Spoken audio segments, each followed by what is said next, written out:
Mental health and wellness is so important in the world of gaming. For me, mental health is the most underrated thing. It's important to take a break from that competition to reset yourself. We're all kind of like an extended family. We have to look at each other like that could be my brother or my sister. I promote and practice positive mental health.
The gloves are off. The table is set. Game is on. Welcome to the Apex Legends Global Series Pro League. My name is T2. We got Glitter Explosion. Thank you both so much for being here. Today is going to be very much an exciting one. Tom, let's start with you. Is today the beginning of that playoff pursuit, and for others, the beginning of that redemption run? It really is, because now we have a new season. Season 11 came out. We have a new character. We have a new legend, Ash, coming out. We have a new map as well. So the gamers had a little bit of time to go and adjust and make some certain changes that we will be alluding to a little bit later. But it's an exciting time for Apex, and I'm excited to get this kicked off with y'all. We're excited as well. First thoughts here at the beginning of our... I mean, yeah, it's been a little bit for me, so I'm excited to get back on the desk with you guys. I'm excited to talk about all things Apex, and like Tom was saying, they've had a little bit of a break, our players have, and there might be some switch-ups here and there, so I'm excited to see how all of that kind of comes together and really affects our games today. Absolutely. Well, if you're like Glitter and all of us here, we've had some time between those matches, as she mentioned. We put together a little highlight reel for the last time we saw EMEA A versus C. Check these highlights out. Bryn staying alive for now, and oh my word, Bryn is doing some magic inside of the zone, jumps into the void. If he can find a rock to heal behind, then this would be massive for Invictus Gaming. Has to run, can't miss any shots here, and he's just picked up some extra KP as well. Look at this, he's found himself a sneaky little spot, and he's unfortunately slid down, but those few seconds could be enough here. Won't be credited with that knock, won't be able to finish off that down as well, but Sirius is doing serious work, but it will finally be eliminated here by Eternal.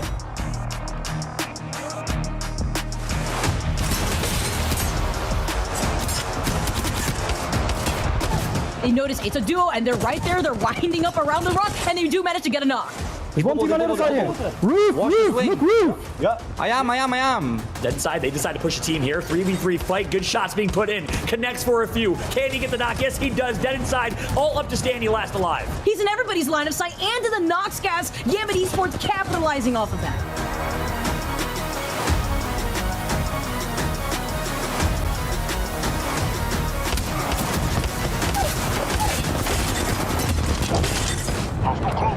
Shoot them. Give me. No. Batting. One more. Walk up. Great shots from the triple take, but now it's not looking so comfortable for them. Alliance down to just one. Hackis will be eliminated. Hardeki goes up against one, can't get the armor swap though. Invictus swooping in. It's Artico versus the world. Invictus, they pick up the win here in game number 3.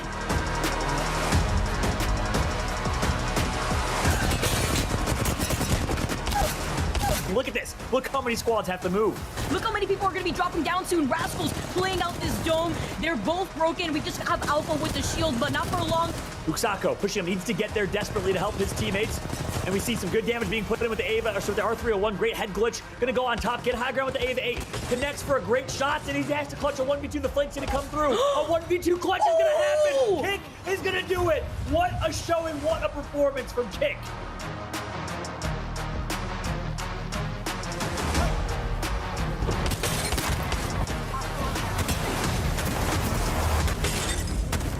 Gambit want to get involved here. They want to get this fight done and dusted. 3 squads remaining. Gambit overlooking everything, and Strafey falls. Navi are getting shredded, and now the third party's also there. Gambit going to move in, but Artico will go down, and now they only have 2 standing.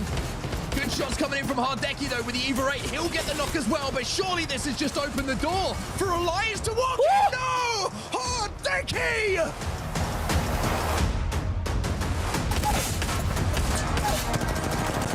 See Gambit Esports now putting themselves out in the opening. Nice to know that there's another squad behind them, but these Arc Stars getting the break, getting them down. Defensive armor's going to come through. That's going to be huge. That's going to force LCDF to pop their bubble, and they won't have it for the late game.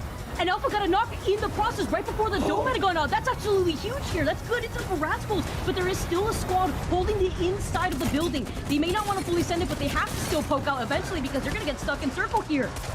Here comes the fight. It's going to be Alpha Draft flanking wide left with the 8 connecting for almost every shot. Joke is going to absolutely lay into their opponents, but in the end, it's Rascals who comes out on top as your champions of game number 6.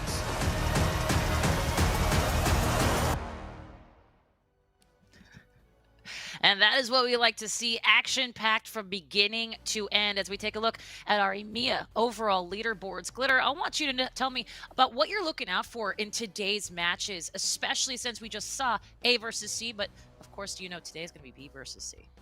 Of course. I mean, and as you guys see here, you're going to notice a little bit something different on the standings. In the green, those are the teams that are right now in a good spot to be qualifying through. And as we look down the rest of the list, you'll see teams in yellow and red. And those, the ones in yellow will be the ones maintaining their spots, whereas the ones in red will be dropped if that's where they end up at the end when everything is all said and done. But honestly, I'm looking for, I mean, we saw those highlights from what happened last time around. I'm looking for that level of intensity, and I want to see some consistency out of these squads.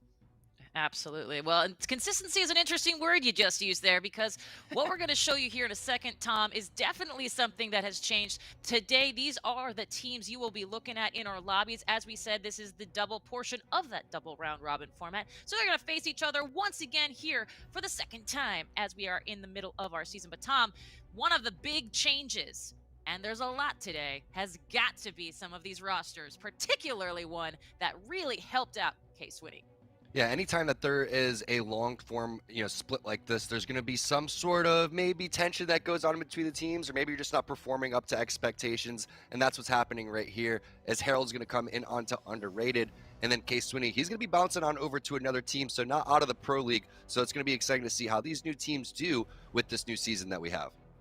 Absolutely, and I will say also, Tom, I'm pretty sure that by going from underrated to 69 IQ, K-Swinny went up, I think, 11 roster points, or excuse me, not roster points, 11 places in our overall leaderboard, so it's not a bad place for him to be, certainly. And I want to also mention that today we will see underrated in our play, but on Sunday, which is when our second round of EMEA kicks off, that's when you'll see all of these newly minted, shuffled teams, rosters playing on down for sure. Variety is the spice of life. Glitter, at this point, like, my goodness, I mean, the roster shuffle's got to play into a little bit of the headspace of some of these teams. Oh, 100%. I mean, like you were saying, depending on what the shuffle was, for some players, it got them higher spots in the overall rankings. It might change up their roles on the squads. We're going to have to see, but that's what we were talking about when we were alluding to those switch-ups earlier. I mean, it could have some massive impact. Ooh, massive impact. That's kind of fun. Well, let's talk about some of those players and those teams particularly that I know you and Tom have been looking at, which means it's time for our Lenovo teams to watch.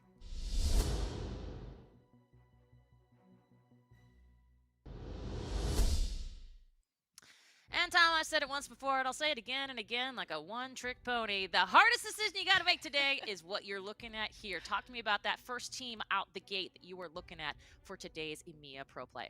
So many tough teams here, but we're going to have to go with top dogs because of the consistency that we were talking about earlier. And it's not easy to be consistent in the EMEA region because it's just so unpredictable on how these players are going to play and how they're going to play on any given day because how evenly stacked everybody is. But you can see Mimu on the crypto there, and that's going to be super crucial here to see what exactly everyone's going to go and play. Well, we see a lot of cryptos. We see a lot more in EMEA than we do in North America. Sometimes we see Bloodhound, but with the new season, it's going to be interesting. Yeah, and then the next team we have here to watch is Maestro, okay? Now, Maestro, I talked about consistency earlier, and that's one of the reasons I want to keep my eyes on them this time around. They've had 2 pretty solid weeks back-to-back.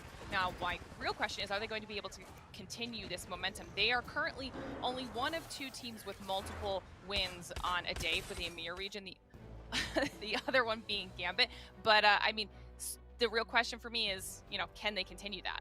And Gambit, that's some pretty good company because Gambit's first overall. I'm going with the team that's 10th overall here in Alliance because of the fact that they are sitting on the bubble. And Hackies is one of the strongest slayers that we have. And I'm really waiting to see Alliance come into full form because I don't think 10th place on the bubble is where they want to be. They want to secure something a little bit more secure and get up there and maybe say the top 5 where they feel that they actually belong. So I'm excited to see how Alliance is going to do.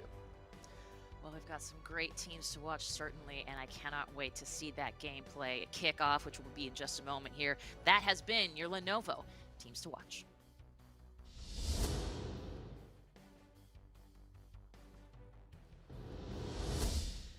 Excellent. Well, you know what? That's about all the time we got, but I think we have some talent predictions. Am I right? No? Not right? Nope. We're going to go. And you know what? Apologies here. You know what? we need to go into gameplay right away. Let's get this action started, which means I'm going to take off for a minute. Thank you all for watching, and over to you now, Tom and Glitter. Well, thank you, Kate. And spoiler alert, I think Kate went with solo queue ghost today, which is a chat favorite. So I want to hear how the chat's feeling. Glitter, how are you feeling? Spam your favorite team in there. Put the emojis. Just type it out if you don't have the emojis. But it is time, Glitter. Let's get this started. Yeah, I'm glad that you asked because I was wondering what chat's vibes were for today, how they thought today was going to go, a little bit of downtime between the last time we played and what we've got going on here. And you talked about it. There's the possibility to see a little bit more Ash coming in. We're going to have to wait and see how that goes. But we're starting off with solo queue goats, so you know Kate has to be happy. And you know when a new legend comes out, Shiv doesn't care because it's Bangalore all day, baby. And they go over towards Skyhook and Trials. It's going to be fun to see what kind of loot that they're going to always get. A team that plays the edge, a team that loves to take fights. I would say over half the games, and don't quote me on this, they are the first team to fight. But EMEA, they're so used to each other. They understand the rotations. They're going to know when teams are going to be flanking them. And solo queue goats has to be aware of that, and they have to play a little bit more patient so they can avoid the third parties here. But when we look at compositions, I think that Valkyrie, Gibraltar, definitely going to be high pick rates. Looking at the thirds, Loba, Wraith, Octane kind of falling out of suit with the recent nerfs, but I am excited to see Ash. Glitter, what about you? Yeah, I mean, I hope we get to see her just to see kind of how she plays into the current meta right now. But obviously, I mean, with Valkyrie and just, like, the staples that we have right now in the meta, we probably won't touch Ash, but when we do, I think I'm going to be excited for it. Yeah, no doubt about it, especially when it comes to the rotations. But you can see the top 10 from each region right now. Maestro, the team that you were looking at, sitting in third place. When we're looking at overall players, though, got to give credit to Sonya coming in on Maestro. Second overall in kills here, Glitter with 33, right behind Guild's Horizon. Also looking at other players that are inside this lobby. Graceful on Kick, 5th overall. And you also have another player, or excuse me, from Kongarna. And then on Kick, you have Orion right there in 6th place with 29 kills. So pretty stacked Slayers in this lobby. I think Hacky's, again, the player that I was looking out for. Needs to get up there and play aggressive as well if Alliance wants to be successful. Yeah, and if you guys didn't catch Tom's hint there, Maestro was my pick for the talent predictions. So, you know, I'm hoping that they are able to do well for themselves here today because that would be really, really solid start to the weekend. But, I mean, looking at the zone there, we did see it pop up. Another Southern shift, starting off the day with a Southern shift, that is. So all these teams that we're looking at that are now, you know, on the northern end of the zone, Skyhook, we're going to be looking to making those rotations that you were just talking about. Yeah, Valkyrie is going to be so crucial throughout all that. But Top Dog's our first team to watch overall, finding themselves in a little bit of a skirmish over here towards the survey side, excuse me, through the lava side. And you also see some nice shots coming in from 0-0. That's going to be a battery having to be popped. But when you get inside here in your crypto and you have this beacon that you can continuously scan over and over again, it's going to be so nice to lock down the lava siphon area. And it's going to be Kick trying to share and coexist this spot. Now, a lot of zones will continue to pull on over here, but that's going to be the first knock. You can't see who it is because we actually have the APOC South teams coming up on there. If you didn't catch it, it's Flora in first place in their region. Also, Esports Arena surprising everybody on the North American side. But Kick surprising everybody with the first knock coming through. Not able to get the flush, so you can see still 60 players remaining, but they're considering making a move here. I mean, you were talking about how we were looking for that early game aggression out of the EMEA region. It just happens to be Kick that was ready to do that, but they do decide to back off, kind of reassess the situation, decided that it's not worth pushing too hard in that engagement right now because obviously position's going to be king and they want to make sure that they are there and that they get the exact position that they want to put themselves in a solid spot for endgame. And positioning is super key, especially when you're running this double rotation composition with the Wraith, so you could go and portal through when you absolutely need it. You're going to have the redeploy from Valkyrie as well if you want to get out of dodge and try to make a longer rotation. Back on board with Uprising, and I just love seeing these type of compositions. Every team really running something that they enjoy and that they kind of vibe with. Typically we see Valkyrie or Wraith in this type of composition, but no Gibraltar. So this is super interesting from Uprising. If they end out in the open like they are right now, it could be a little bit deadly. And there they go, Glitter. They're making way on over towards the zone. We'll see if any teams are stopping them in tree. I know they're already in the safe zone right now. Going to see if they can start maybe holding down one of these buildings. That's what, you know, Caustic's going to be perfect for in these scenarios. And they didn't run into any sort of pushback from any enemy teams on their way over. So they are looking like they're in a pretty safe position right now. probably going to be looking to see if they can pick up any loot here, add to their overall loot total right now, make sure that they're set up and they've got vision on any potential squads that could be rotating in. And as I say that, I think that's exactly what they're looking towards. That's what they're doing. They're going to hop in that crypto drone, try to fly around. We did see some player outlines and teams that looked like they were over towards the choke, and there goes the ping. Crypto drone with the strafe over here, being a little difficult to hit. Checking out over towards the banners too, getting a really, really high point of view over here to get all those pings. And one of the beautiful things, again, with the crypto drone, you can see how many teams are within that 200-meter facility on top of the banner. You saw 3 squads in the area, and now it looks like we are basically slow-mo over here. Look at the scenery over in World's End. It's a nice day out for Apex, and it's nice to see all the teams kind of keeping it cordial here, Glitter. No major fights happening quite yet. Listen, that's only because it's the first game. As you already jinxed it here, Tom, we see shots coming out from Rats onto a squad that is kind of in their rotation path, but we see the Wraith coming through, trying to not take the fight. It seems like they're just trying to make it through that choke and not have to deal with anybody along the way. Rats also backing off. It's these early game engagements, people look like they want to poke a little bit, and then they decide it's just safer to back off. I'm not sure what kind of shot you would need to deal with Rats. Probably tetanus or something along those lines, but I'm not sure what's going on with that team. They're not interested, so they're going to go and say, you know what, Rats, you guys are in last place. We're going to leave this fight and let you guys figure it out by yourselves. And this is an interesting composition. Again, oh, nice little Ash Portal coming through to get them out of the way. Problem is, a little bit of miscommunication. They used the bubble, which is going to be a big utility down for the next 25 seconds over here, as you can see. They are getting out of dodge, making their way on over towards Geyser. Tough spot to beat because if, again, you are playing Edge, this is the composition that you would typically want to play. However, there is going to be a lot of resistance going on over towards that southern side. A lot of teams are going to be making their way from the north all the way down over here. Teams like Solo Q-Goats that landed over towards Trials. We're not sure what they're up to, but there's going to be a lot of action as we see what Solo Q-Goats is doing. They're still on the edge. They have diff with the redeploy up in about 70%, so they can't go and use that one. But look at that as we go around. A lot of teams are going to have to deal with Glitter. Yeah, and we did see them having to share their meds here as they're trying to make their way through the zone, and this could get a little bit scary for Solo Q-Goats. Like you were saying, there are a lot of squads that have to make this rotation down from the northern edge of the map, and it looks like Solo Q-Goats realize that there are squads around them and trying to see if they can catch any in their crosshairs, while also trying to make sure that they are keeping themselves healed up, because right now, to have to fight in the zone, if they don't have enough meds to do so, that could be a little bit rough. I'm curious to see how they're going to deal with this situation. Let's hop it in with a listen in with Solo Q-Goats. I don't have that many meds. I mean, I just want the beacon at the end of the day. 50 on him, 50 on him up top. I have 2 syringes left, that's it. Oh. I'm gonna bang out. I only have 1 syringe after this. Just back up, guys. Back up. You're taking way too much damage. It's actually scary. Yeah. Oh man. I'm moving back really late. They might look like at me. I'm really far from you guys, so. Yeah. Okay.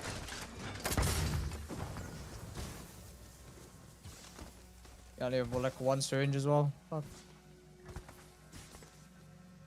Gotta go back.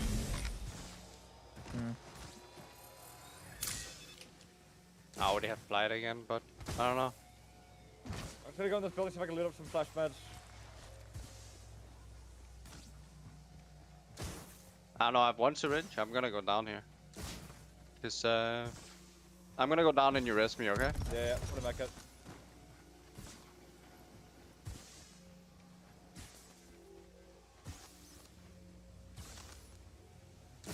Here. Go scan and harvester, I guess. I don't fucking know. That's kind of the fight we want there. I feel like we just maybe just skip ult them and just fight them, or we just move up right away instead of like crouching. We just run up on them. There's only 1 guy on height, should be fine. Blue ammo. If we hit him hard, I can fly up on him. You have any meds or no? I got 5 I have 1 here, syringe. Dropping 3. Syringe here. There is a crafter here. Let's check out this way. We need to craft 1 medkit or something. That's a trap here, don't walk into it. Okay. There's traps all over here. Just dodge them. Here as well. Or here. Enemy trap here. Yeah. Probably here too, maybe. I don't know.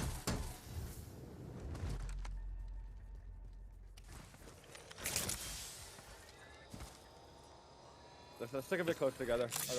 I don't like how split we are. Yep. We can't really grab zone 4.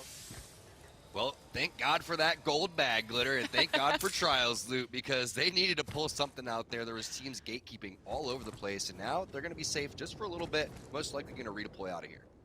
Yeah, that was a smart decision there to back off. We heard them talking. As soon as we jumped into that listen, we heard them talking about how they just didn't have enough meds. They were trying to share the little amount that they did have, but the gold bag really is what saved them there. Switching on over, though, we finally see some fights starting to break out. We've got double bubbles and everything. Yeah, double bubbles, double trouble over here as you're going to see one knock coming through. There's another Arc Star coming in. That's going to be 7, 8, 9 going in on the Rascals, and now Paradise having to dip on out of here. Doesn't matter how many cells you have, if you're not able to use them, you also are going to have to pop that last battery. As the Q is going to be down, and it looks like that's going to be it for Paradise and Rascals here, unless they can do something phenomenal. But there's the Arc Star. There's the last shots. 7, 8, 9 not playing around. As you can see, they are going to help out and double team the Rascals as they're our first team eliminated. They are, but 7, 8, 9 looks like they might be forced into yet another engagement. I believe it was Rats trying to push in potentially third party this after they heard all those shots coming out from the fight, seeing if they can maybe pick up some KP here, but looks like 7, 8, 9 was able to get a decent amount of their heals off. They have reset, and they're already looking the direction of Rats. So it looks like they're okay for now, but they do eventually want to at least rotate and get somewhere a little bit safer. Hop in, loser. We're going shopping as Believer is going to toss that one out. And you can see a lot of loot was on the ground after those kills, so they're going to be A-okay. It was Rats, Glitter. They are looking to get involved over here as the Q is going to be tossed out from Sorbin. But this is an interesting spot because when there's one fight, and it's the first fight, there's going to be a lot of third parties that are going to happen. We have round 3 just popping up, so some teams will have a scan on to round 4 if we could potentially pull that up. Maybe it's going to be a crypto team that helps us out and shows us where this zone is going to pull, but this is such a sketchy fight for both teams. I mean, you know that these teams are like sharks when they smell blood in the water. As soon as there's the first fight of the game, everyone, if they're close enough, is going to try to get in on it, see if they can get any extra points for the squad. First game of the day. And as we can see, the zone has just continued to shift towards the south, making all of these rotations even harder for those squads on the northern end. Yeah, it's a heavy launch site pull. You can see a lot of those teams on that north-hand side are going to have to deal with each other. And there's a lot of gatekeeping levels and layers of gatekeeping that are happening with 19 squads remaining. These are the zones where everyone just starts to go out in round number 3 and 4. Half the team's most likely going to be eliminated here. 7, 8, 9, and Rats still coexisting right next to each other, but it looks like Rats is finally making a play. And he had perfect line of sight down onto the Gibby, trying to potentially maybe grabbing some stuff out of Loba's market, but we see the Q coming out of the Ash. We were asking for the Ash play. Rats is bringing it to us right now in spades, and they've been doing okay for themselves, but one does go down on Rats, and it looks like 7, 8, 9 once again with the aggression. Clean PK shots there from Sorbin, making sure that they're watching the high ground throughout all of that, and 7, 8, 9 going to be eliminated. Somehow Rats was able to cleanly pull that one off. I mean, the discipline from Sorbin, also the audio cues to come up and catch the Valkyrie out of place right there. Absolutely phenomenal. It's always nice when that PK hits for over 100 damage. They're also going to be able to have that black market to go and use throughout all of that. Garna set up in a prime spot over here, but they are just on the edge of the zone. A lot of those teams from the north-hand side are going to have to go through Kangarna. It looks like they're dealing with quite a few ultimates coming out right now as well. And if they decide to drop down, there's going to be some serious danger from below. We see the Arc Stars being tossed up as the team decides to push up on Kangarna. Already they're very low. JMW goes down, and this is not looking good for Kangarna right now. Not at all. They get wiped. It was the Arc Star heard around the world. It was a Kobe up over towards that platform, just dominating and taking him out. IG International looks like they are also in a skirmish over here. Caustic gas is going to go down. Nox gas grenade. A thermite over towards the door as well. Just a sliver of this zone is going to be covering their back. So they are going to have to take this fight here very soon. You can see Blast. It's really up to him to go and take these barrels. Also, shooting them as they go down is a big brain play. If they can get another one towards the opposite side of the door, they're going to be looking good. On the opposite side, major pushers, that armor is not looking good, Glitter. No, still on a white armor is less than ideal right now. I mean, you called it zones 3 and 4, okay? That's where things start to pop off when this many teams are alive in this small of an area, and that's exactly what's happening.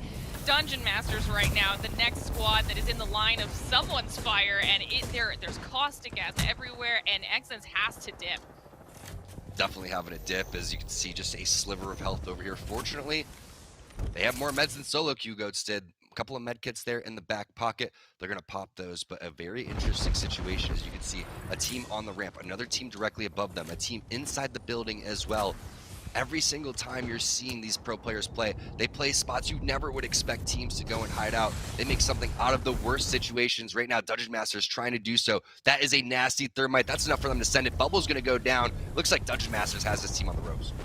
I think that team might have been top dogs, if I'm not mistaken, and this is not the start that they wanted to have here. Going down to Dungeon Masters, but that's a huge play for Dungeon Masters, making a nice push and able to get the res. I think they should be able to get the res on this raid. Look at that, an armor being swapped out. Lumi going in with the big brain plays. Now everyone's going to be able to re-heal throughout all of that. Nice job, Exons coming through. Nasty thermite, top dogs getting eliminated as well. This is that fight we're looking at though. International over towards the side. They're having to deal with, I believe, major pushers over towards that southwest building. And this is a fight that they absolutely have to take. They are going to have to either Wraith Portal out of here or take this one, and Noises may have the EMP. So this is going to be a super interesting skirmish to see how these teams are going to be able to take this one, as you see another zone pull over towards launch site. As predicted, it's going to be tough. All these teams again on this north-hand side, Glitter. 1, 2, 3, 4, 5, 7 to 8 teams not in this zone. There's a lot happening, jumping on board with a Thermal now. Wraith barely making her way out with a sliver of health, but does end up catching the final bullet through the door as it was closing and get knocked in the process. Everything is starting to pop off right now. Uprising, shieldless, hoping to get some batteries off right now as we see some caustic. But you know what? Are they the team that actually just escaped that, or that wiped that? I'm not quite sure, but it's not going to look good for the rotation coming through. Kick, they are loving the position. Look at how much they are owning in the middle of this zone right here. They're also going to like where it's going to continue to pull, because they're just a sliver away from being able to walk forward. Bubble's going to be used flatline, 2x for Orion. Again, Orion sitting inside of the top 5 in overall kills, just looking so strong with this 2x, also ripping across the map, taking down Rats with Hierarcha. That's going to be new as well. Also, the zone pulling in their favor. Oh no, though. Nice job getting out of there, also hitting that missile barrage. I believe that is still going to be the team that wiped top dogs over towards the side. Bubble is going to go down. Hierarcha is going to continue to push this one. Look at the aggression from Kick. Why weren't they in our teams to watch? We messed up. We really did. I mean, I'm watching this. They are surrounded by teams, but they are keeping people away from them with the amount of aggression we're seeing coming out of the squad, and they're doing so successfully. They made this push. I believe that was Dungeon Masters that was over there after Dungeon Masters has taken out Top Dog, and Kick just decides that that's their spot now. They want the loot and the positioning, and they take it with ease, jumping back on board with International now. Still holding the outside of this building, trying to figure out if they can maybe take the squad inside. Gonna have to see how that plays out, and now jumping on with New. I don't think we've been able to see them yet. We haven't, and it's such a weird spot when you don't have your EMP in these type of fights. You see a lot of barrels being put down as cover, missile barrage being popped over towards the side. You know it's not theirs because they are not rocking a Valkyrie, but it's up to Tyler here with the portal. Pings are gonna have to go down. It's most likely going to be a portal to somewhere that has cover over the rooftop, because you do not want to go out in the open without a Gibraltar here. As Maestro Gaming, they're going to have to make a play as well. Maybe a Valkyrie redeploy again into a bubble. Tough situation. Again, a lot of that area is being owned by Kick. They have a majority of the loot down low as well. We can see the Crypto drone Kashera trying to get some information for New as they decide to take the forward. Tyler is very, very low, and they might be rotating into yet another squad, and they do. Kashera goes down. Tyler is the only one left alive, and it's not going to end well for New. That portal was just their doom. It really was, especially without Gibraltar. That makes things very tough. Also, the Nox Gas Grenade coming on over towards the side. Noises having to finish that fight off. Not going to have time for the res. It looks like another team going to be on over towards that right-hand side. Possibly an armor swap throughout all of that to get the gold armor. Multiple teams should be down here, but if you see a lot of death boxes over there, you say, hey, is this really a good spot to hold? I mean, there's a lot of people that died in this specific area right now for Noises. It's working out. Yeah, I actually can't believe that it worked out. That was a very, very risky decision to drop down there, but he did need to escape. Kick, I don't know if they know that that's where he ended up landing. So we'll see how long he can maybe sneak some extra points there for his squad. Kicks looking forward to see if they can catch anyone rotating along the edge of the zone and get some more damage out. They have done a phenomenal job holding any position that they've been in here in this first game so far. Kick having themselves one heck of a game. Alliance is still in this one. Rebel International, your team to watch. Maestro Gaming is still there too, but what a job from Noises, just ratting it out. Hey, hello. I mean, hey, put me in there, but will I survive? I'm not quite sure. You know what? That could have been Noises with the drone. Oh. Might have been. We actually see Alliance there looking down in the exact same area that Kick is in. Kick now in a little bit of a rough spot after some teams have switched their sights on over to Kick. You can see that they did need to heal, but the bubble comes in clutch there and gives them a little bit of time to get some bats off. See, Kick knew he was there. He also knew that it was Crypto, that they were going to get the res, plus they were going to get 2 extra kill points throughout all of that. No, I don't think they knew that, but what a job from Noises, still trying to get his team back in. They had no idea that Kick was around the corner over there. 3 kills, nice job coming through from the squad, but Rebel in a tough spot. Bubble res having to come down. Now your bubble is going to be up, and the rest of the teams are going to fully focus. This one, his defensive environment's going to come down, not taking a lot of damage. Fiat taking a lot of damage as well. It's all up to Taylor, and I just don't think it's going to happen. Kick continuing to add to their kill total. I mean, Kick is just on a tear right now. Rebels trying to hold on by the skin of their teeth. Alliance decides they want to get in on all of this action, and they're in a very, very comfortable position as far as loot goes. They are able to kind of follow up on the fight, but then also keep anybody else who is looking to peek away from them. For now, we'll have to see how the rest of this plays out, but there's only 3 squads left here, Tom. They've been laying low-key through the entire time, but you see why we were hyping up Hackies before this one started, already with 4 kills. Look at the flatline tracking as well, running a little bit low on ammo throughout all of this, but they are A-okay by holding this high ground when there's 3 squads remaining. All you have to do is play this one patient. Alliance putting themselves in a perfect position to potentially win this one. Defensive environments won't be doing much here as there is a lot of cover. The zone's slowly starting to close, but look at the positioning, look at the kills. Alliance and Kick really having themselves a game so far. We'll see who's going to take this one. Yeah, I mean, Alliance, like you were saying, in a phenomenal spot. Plus, they've got the Spitfire on their side. They know exactly where the rest of the squads are. We see the bubble starting to come out from below.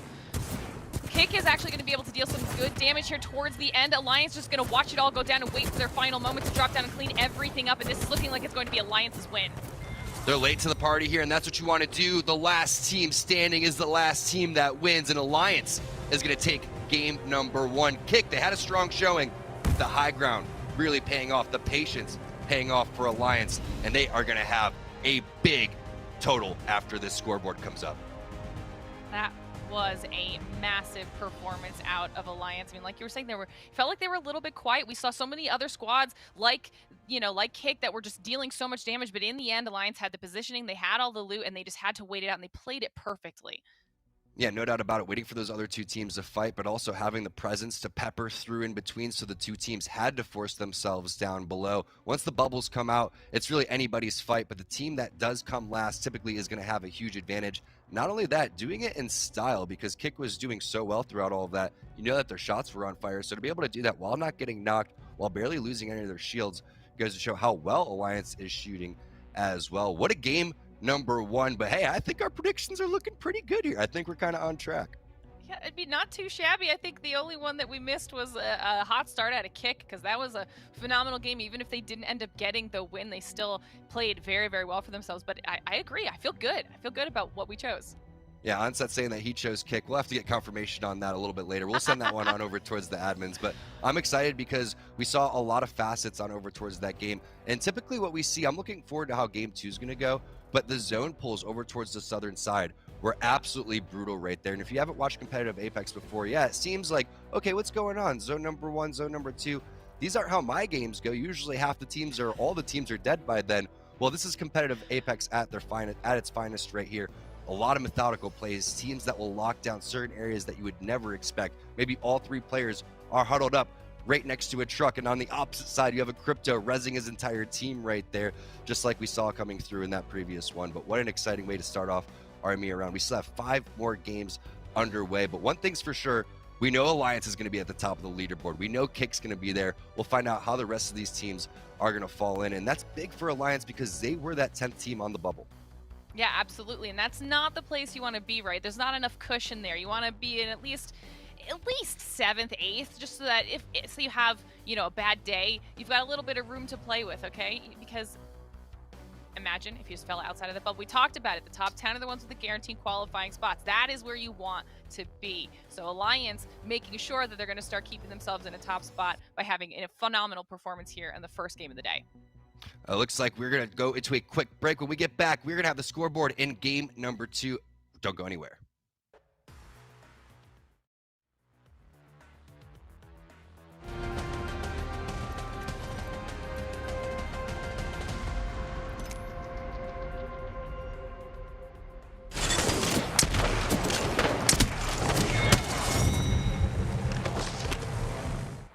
Monster Energy, the official energy drink of the Apex Legends Global Series.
Welcome back, everybody, to the ALGS Pro League here for the EMEA region. Game 1 is done and dusted, and with Game 2 just coming up around the corner, it's going to be myself on set and joined by the wonderful Dan Gaskin to bring you the action today. Game 1, though, it's all about Alliance, Dan. It is all about Alliance. When you're in a final circle like that, it's almost gifted to you when you've been able to take that high ground and you can just watch what happens unfold in front of you. But we knew that Alliance needed to step up at some point. I remember way back when, in Week 1, when we saw these two groups compete, it was Alliance going out in 19th place. A complete turnaround now that they're playing again. I'm sure they'll be delighted with it.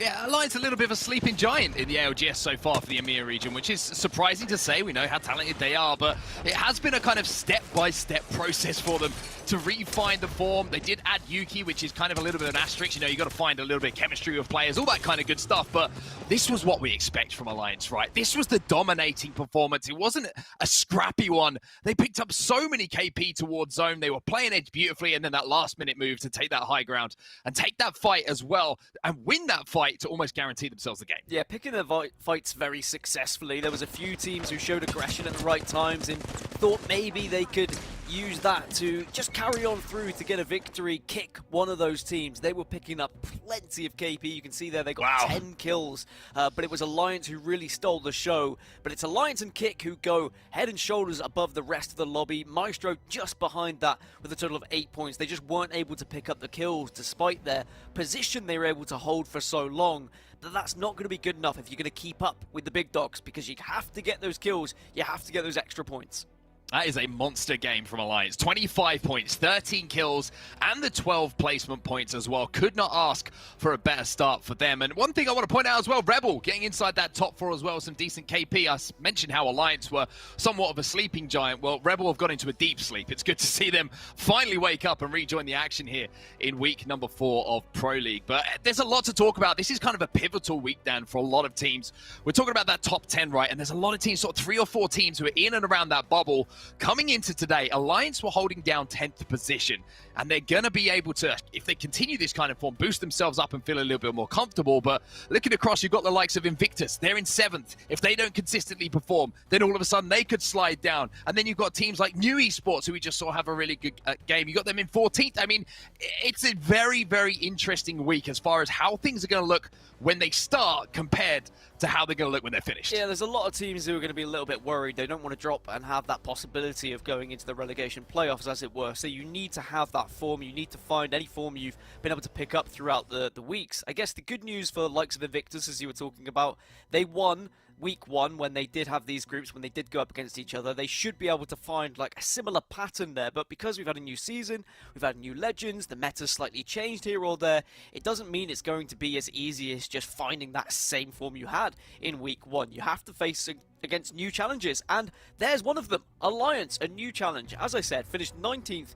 in week 1 in game 1. They only achieved, what, 33 points in the total of week 1, and they're only 8 points shy of that after 1 game. So if that doesn't show you that you can change from week 1 to week 4, then I don't know what does.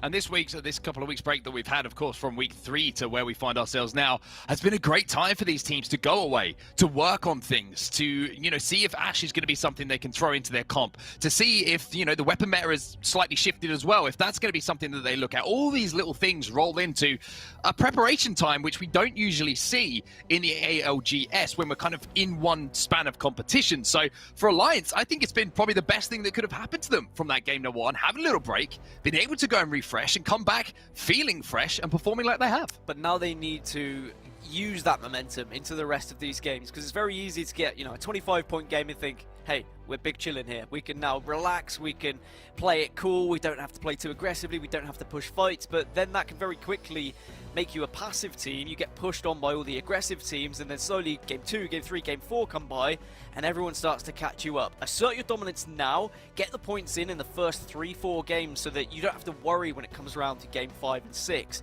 And I've seen Alliance do this. I've seen them have those big pop-off games, but then they do dip. I want a consistent Alliance, because a consistent Alliance would be arguably one of the scariest things that you could see in this region.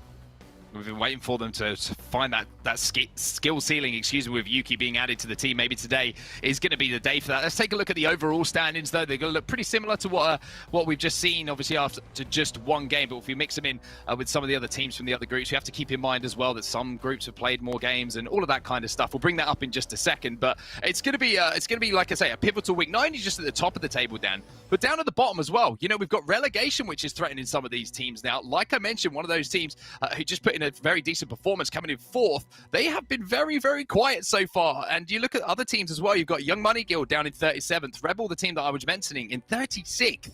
Which I think if you're a betting man and you were gonna, pick a team to not be down there, they would have been one of the teams that would not been even relegation threatened, which shows the depth of talent that we always talk about in the EMEA region. Yeah, I'm sure there's a lot of tier 2 teams kind of rubbing their hands together at the possibility of competing in the ALGS by playing in their promotion games and the relegation games that would be for these teams, right? It is an amazing opportunity, but you don't want to be those teams in Pro League right now that drops into that relegation, because then there's that extra pressure on your shoulders to try and succeed, to not get your spot taken away by what is arguably a tier 2 team. But we've seen lots of teams that have rise through the ranks from tier 3 to tier 2 to tier 1 and now competing here in Pro League. So it's definitely possible. Definitely, if you are competing at home and you want a chance to be in the Pro League, it is there. It can happen.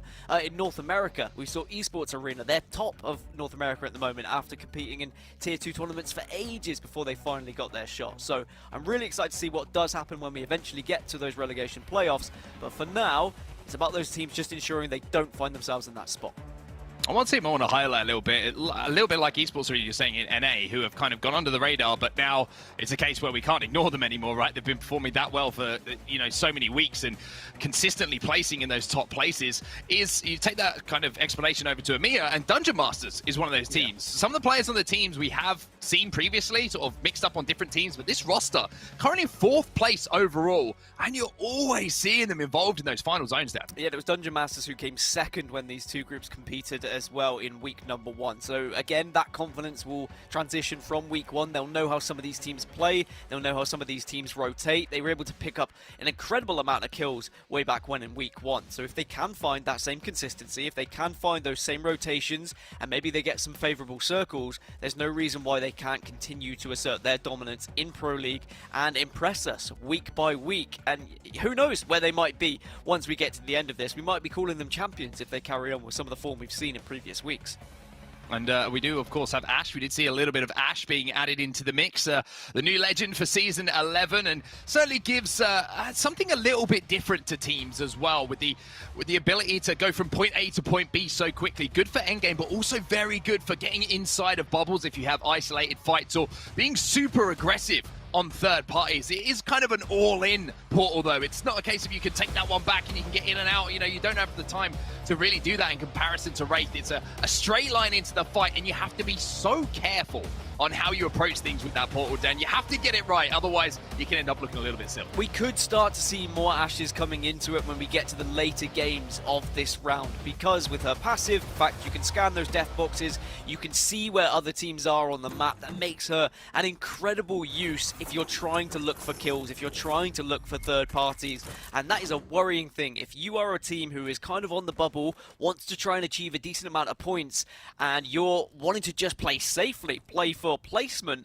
and then suddenly you get scanned by an Ash, you go into panic mode. They know exactly where you are. You've got to be just on the defensive, and you've got to ensure that you don't leave yourself too vulnerable. But there's our first scan of the circle. Then it is going to be heading down towards Lava Siphon and just on the edge of Tree and Harvester. So that's going to be a nice circle for the likes of Fenerbahce, who you can see you're already down there at Tree. And Alliance, also the team who won the previous game, they don't have to move too far either.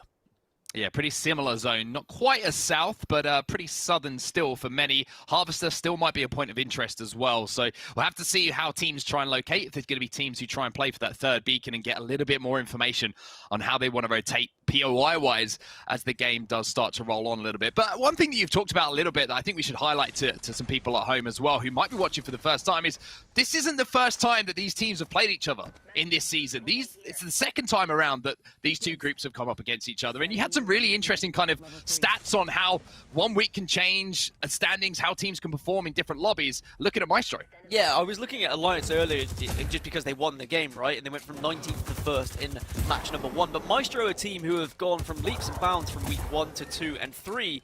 Here in week 1, they finished in 17th position. And right, two of us are predicting that they are having the ability to win today, which is a surprise when you look at how they competed in week number 1. And it worries me a little bit. Even though we saw them place in 4th place here today in match number 1, they weren't able to pick up that KP. And I just feel like some lobbies, they will benefit you. The way people rotate, the legends that people play, the meta that develops in a group-by-group basis. And Maestro just did not look comfortable in week number 1 when these two groups went up against each other. I was delighted that they got further in the game, but because there's so many teams who like to play aggressive, who like to play edge, it didn't help Maestro out.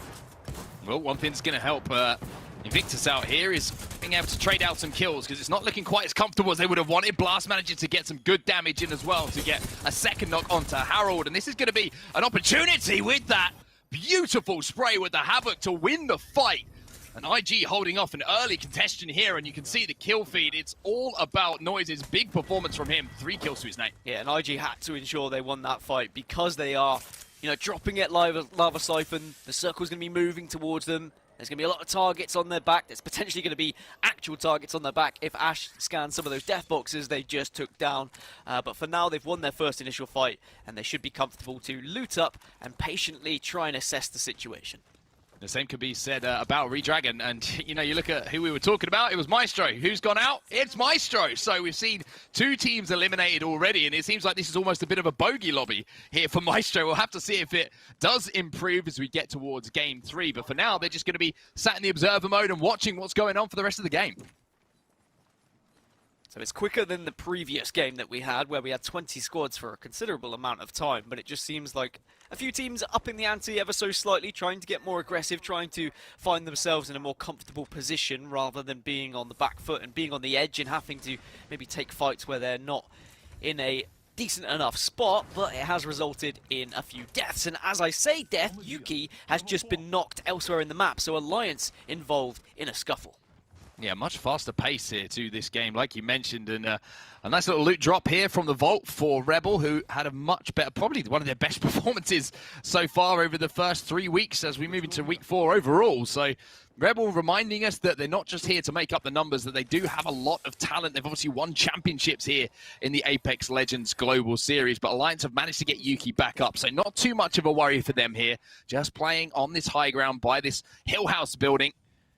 There's no beacon there for now, so they won't be able to scan that, but they're going to be able to reset, just kind of calibrate where they want to rotate, and then start their way forward again. But a little bit of a scary moment for Alliance, but as I say, the resets now come in. Well, as they try and assess where they want to go, let's go for a listen and then see what Alliance have to say. There's a team here, so be careful of that. Okay. Like shoot us.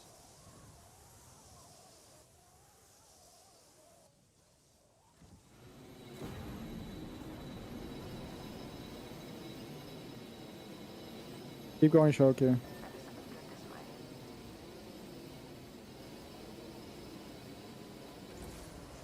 Thankfully, we had a gold bag. PogChamp. Yeah.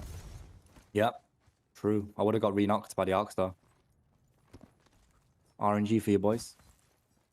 Yeah. Go bolt. Yoink. Cells on me. Shield cell here. Go on. We can get some 3 beacon here and we can try and craft, so just get a hold awareness. Bolt is in the crafter, by the way, they swapped over. Oh yeah, they did. Probably why we just haven't found anything. Yeah, Dorito here and everything. Yeah, I'm looking. Whoever has a sniper needs to hold. You need to go on the crane, Yuki, and hold when I craft.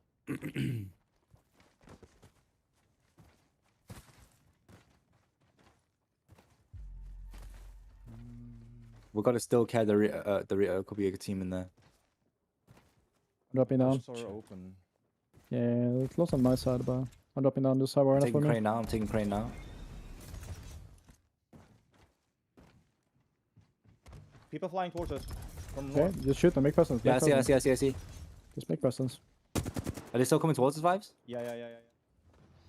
I think the only thing to really talk about from that Alliance listening down is they did find that gold bag, which obviously helped them get Yuki back up to his feet. But for now, it's a little bit of a wider rotation for them. It looks like they're going into staging here. A little bit of crafting going on for them just to upgrade those backpacks. Hey, it's bag week. Bag week is the best week in Apex. We all know that. When you can get the purple bag, it puts a smile on everybody's face. Yeah, that's going to just make things a little bit more comfortable picking up and getting plenty of resources. This also means in endgame circles, we are more likely to see teams have you know, bats to work with, shield cells to work with, because you can just carry more, and more importantly, grenades to work with, which means there's more damage to go down a little bit later on as well. Kick have managed to find themselves into Lava Siphon after their impressive game 1. They'll look to try and snowball away from that and turn into a team who can pick up some serious points in this week. They've spotted one team that is coming into the circle. Some big damage from Hayaka, but it's not going to be enough to get the knock. Can't quite get that knock, like you mentioned. There's a couple of teams in the area that they've got to be careful for, but Xako is actually going to move in with the 301 and get the knock onto Sivan from Rascal. So Rascal's down to 2 for now. If they'll be able to get the res or not is yet to be decided, but Yaki going to have to back off here as the gun shield gets broken. But speaking about this zone down, we see a lot of teams trying to make a late rotation in from the southern side of Lava Siphon to try and move up a lot of the time. But as you can see, it's actually pulling towards, it looks like the more northern side or the central side away from that low ground. So this is going to be a tough move for people who are making that late move. Yeah, there's going to be a lot of teams, I imagine, just trying to Valkyrie ultimate into this circle because there is high ground that you can take. You've got to time it correctly, though. You need to be probably the last team to arrive there, so you almost have to be looking to the skies and assessing who's gone where and when is the time to jump. Because if you just time it maybe one team too early, then you can find yourself being landed on, and it can end up very naughty indeed. Well, speaking of Valkyrie ults, one team who is already looking to transition their way into the circle is Uprising, but it looks like they've spotted a few teams on their way over, so they're going to have to just try and go for something a little bit more in the middle. Yeah, Uprising, only 2 players you can see in this lobby, so they're going to be playing edge and just trying to survive. I know that sounds like a silly thing to say because everybody in this lobby is trying to survive, but it's much more difficult to do when you don't have a third person. So good luck to Uprising for now. They're going to have the gold helmet given back over to the Valkyrie player to give them the ability to jump into a skyward dive a little bit sooner than they would have previously. But at least they've got a core stick to play with, Dan. So if they can play any kind of room, they will be able to hold it down and cause a nuisance to anyone else in the lobby. Yeah, it's never fun as a 2, but you've just got to try and do what you can at this point and see if you can pick up any placement points. Kills might come along, but for now, just placement points, that's about all you can really aim for. And they would have been happy that 18 squads are remaining. They would have seen 2 squads already drop, so they get closer and closer to that 1 placement point of finishing top 15. That's target number 1, top 15, and then you start to look towards top 10, and of course then maybe hoping for something like a top 5. But it looks like someone has already been able to spot them, and if they do get any sort of indication that it's only 2 players they're going up against, you'd imagine they will see that as very easy KP, because with 3 against 2, if you played enough arenas, you know that pretty much all the time you're going to come out with a victory. Well, Dungeon Masters making their rotation. There is their skyward dive, and it looks like a successful one as well. They've managed to find the truck, which is unoccupied for now, so the Valkyrie passive being good for them, just to double-check that on their way through the sky. You can see that Bryn from Invictus Gaming is going to have a little sniff at this one and see if he can get some damage down and maybe make the call to his teammates, but it looks like Plushka has found himself in a position where he's got that audio cue and he knows that that player is just creeping around the edge of that wall. So Dungeon Masters are going to be safe, not just for this next zone, but the one afterwards as well. So a nice little skyward dive from them. So when we saw Invictus in week number 1, when they were able to come out on top, I think we saw 3 or 4 Lava Siphon circles. And at first, I think they didn't know how to play that. Are they going to be able to hold it? Are they going to have to move? But we'll speak a little bit more after this fight. Alliance are in trouble here, and it's Kick once again. It's just Yuki left on his own. He's caught in a corner, and he's caught in the crossfire as well. Rascal's inside of this building, just holding them out, and I'm pretty sure that this could be the end for Alliance here, but Rascal's now in some problems. Yuki's trying to do what he can to survive. That will be Alliance eliminated, so we're down to 17. However, on the backside, it's 789 who are getting involved, and Sivan is now the last player alive for his team, and 789 saw the fight going on, saw the damage being taken, and decided it was their time to move. Yeah, Rascals Kick, 789, even IG have an eyesight on this. They've got sight lines, they can do damage. This is what happens in Lava Siphon. Plenty of teams, they think they're safe, they try and get into a building, but there can be one team already residing in that building. You take a fight, suddenly everyone else wants to have a little peek, because it could be potentially free KP, and now we're down to 16 squads. Rascals have been eliminated, and that was just an explosion of damage, but unfortunately Alliance the first team to be wiped from it. And that's the difference between this lobby, right? We're not seeing a huge amount of Bloodhound in a lot of these compositions. The move away from Bloodhound in EMEA has been certainly noted by a lot of people, including myself. And not having that scan when you're approaching a building, you have to work hard for that information. And if you don't get it, you miss one player in a corner. That's exactly what can happen. The chain reaction of the initial kills going down, the one team going down on a third party. just means that players are going to fall if they don't have that awareness on lock. Kick, though, they're looking good once again here, picking up extra meds as well from that loot and looking very, very solid inside of Lava Siphon. And what I was previously saying about Invictus dropping here at Lava Siphon is that it can be difficult as a team when the circle is consistently coming to your drop location, because it doesn't give you the kind of freedom to your natural rotations that you're used to.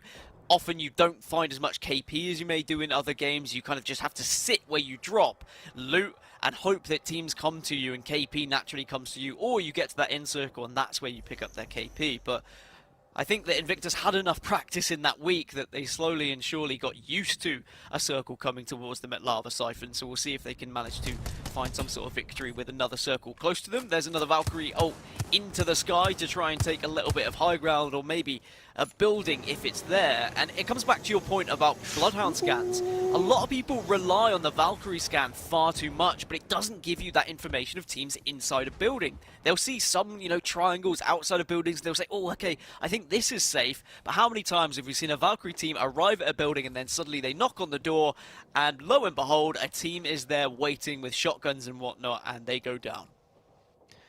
Speaking of going down, it was nearly solo Q Goats and Diff who went down there. It was a slither of HP as he managed to finally redirect his team into this alleyway just outside of Lava Siphon. It's a good deploy overall, but a little bit of a risky moment as Shiv now is going to have to watch his back as his teammates are now going to move up. Zippers with their All-Star is trying to get some angles just to keep Shiv alive, but with that gold armor, not going to take him too long to get back up to full HP, and now it's a case of just gatekeeping, making sure they can hold this cross as Rats are having a little look round the corner as well, and if any damage goes down, you know the Rats are going to be scarpering their way into the tunnel. Solo Q Goats just biding their time, utilising that Bangalore smoke to block any vision. But for now, it looks like they are going to just be holding off those teams, and if no teams arrive, they need to start planning their way into the circle at some point. You can sometimes use the kind of audio cues, and you can use the bullets that are trickling around the map to then make your move, and you can slowly but silently approach teams who have already managed to find resonance in the circle. There are knocks going down here or there. A few players losing a player. Eternal are back to a full 3, and thankfully they've got a bubble to work with, but this is not a fun position to be playing. There are so many teams that could get sightlines on them if they're not careful. Yeah, Moonbloom's going to be popping these cells, and you can see it doesn't have a lot left to work with. And it looks like they might be in a really, really rough spot here. They don't have the shield cells. They don't have what they need to survive this situation. The portal is going to be an all-or-nothing play. And look at the left-hand side of your screen, the bottom left-hand side of your screen. The portal doesn't look particularly safe either. So for now, it's about just huddling up, holding each other's hands, and maybe thinking about saying goodbye. But Eternal in a really rough spot here. Here comes an Arc Star. There goes Jellycorn. Moonbloom tries to move up, and it's looking like this could be the end. Top Dogs are moving in. 41 damage, and that's going to be the end of them. Finally, they put out their misery. Top Dogs, T-Squared's team to watch because of the performance they had in the previous week before our break, but they're down to just 2 now. They've been knocked, so they need to be careful. A slight overextension to try and get those kills, but now they need to push up on this. They need to ensure as a 2 they do as much damage as possible to try and win this team fight. EMEA doing some good work with the flatline, but it's going to be Solo Q Goats who are the team who are moving up behind, and it looks like they forced him off for now. Mimi's just trying to stall because his teammate's trying to get in a position to do damage for him. Mimi in a 1v1 here gets taken out, and that'll be Zippers picking up that kill. 0-0, knows he's got nothing to work with, and he's trying his best to not be the 0 for his team. Top Dogs struggling a little bit here as they will finally be finished off. Odin Gamers now moving in on this tunnel, which is a real hotspot of activity, and it looks like Solo Q Goats aren't going to be let to settle. A really important lesson there learned as a team. You can't allow yourselves to get too split to the point where a team can physically put themselves between you. At that point, it is near impossible to win a fight, especially in a 2 versus 3. But Solo Q Goats have come out pretty well from it. They can rotate through this tunnel and get into the zone when this closes. But what's waiting on the other side of that zone? I'm sure they are slightly hesitant to be pushing through here. They're going to have to utilize that Gibby bubble when they get to the other side if there's a team, and we can see, and now they see, there is going to be a team they have to fight here. Yes, this is looking really, really tough. Even with a little bit more space being on the map from what we saw in game number 1 with just 13 teams alive, you can see how that zone has pulled, and that's going to force fights to happen as teams are kind of stuck in this tunnel. The Arc Stars will go in here from Raz. The scan comes in as well. Sorben's taken down to just about 5 or 10 HP as the spray now comes in with the new weapon that's been added into the weapon pool, the car for season 11. It's not doing the biggest amount of damage, and maybe not the weapon you want in this particular area. 301 or a flatliner be beaming for now, but Rat's now on the back foot. Here comes the Ape in the tunnel. 72 with a Peacekeeper. Not going to be enough, but manages to get one, but Rats will fall. And Solo Q Goats managed to survive again, but again, it's just for now down. The pressure's still coming in. They survive, but at what cost? It looks like Shiv's the last remaining player. I've seen Shiv do some pretty nutty things, but this might just be too big of an ask. A big 90 is not enough. It's Red Dragon who come in as the last remaining team to sweep up and pitch. Hey, he's not the last remaining team! Look at this. I lied! Major pushers are also involved. There is no point you can relax here in this lobby.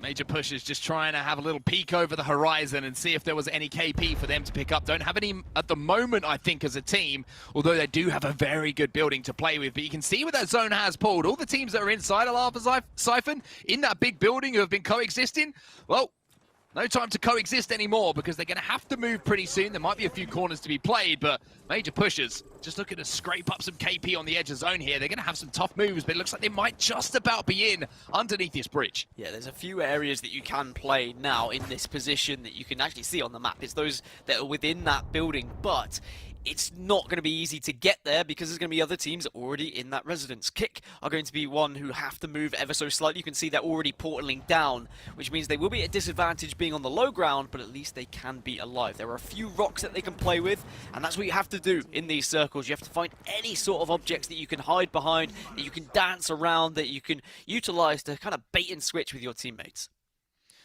One team who's made an early move to center zone, much like Kick are trying to do, is the team we're watching right now. That's going to be Invictus Gaming. They landed here over at Lava Siphon, so they will know this zone extremely well, but they're going to have to deal with the defensive bombardment that's coming in right now, and they don't have a Gibraltar down, so this is the issue for them. Avoiding all of this explosive damage from the sky is going to be vital for them to survive, and they managed to do it. They have a few little lips they can hide behind.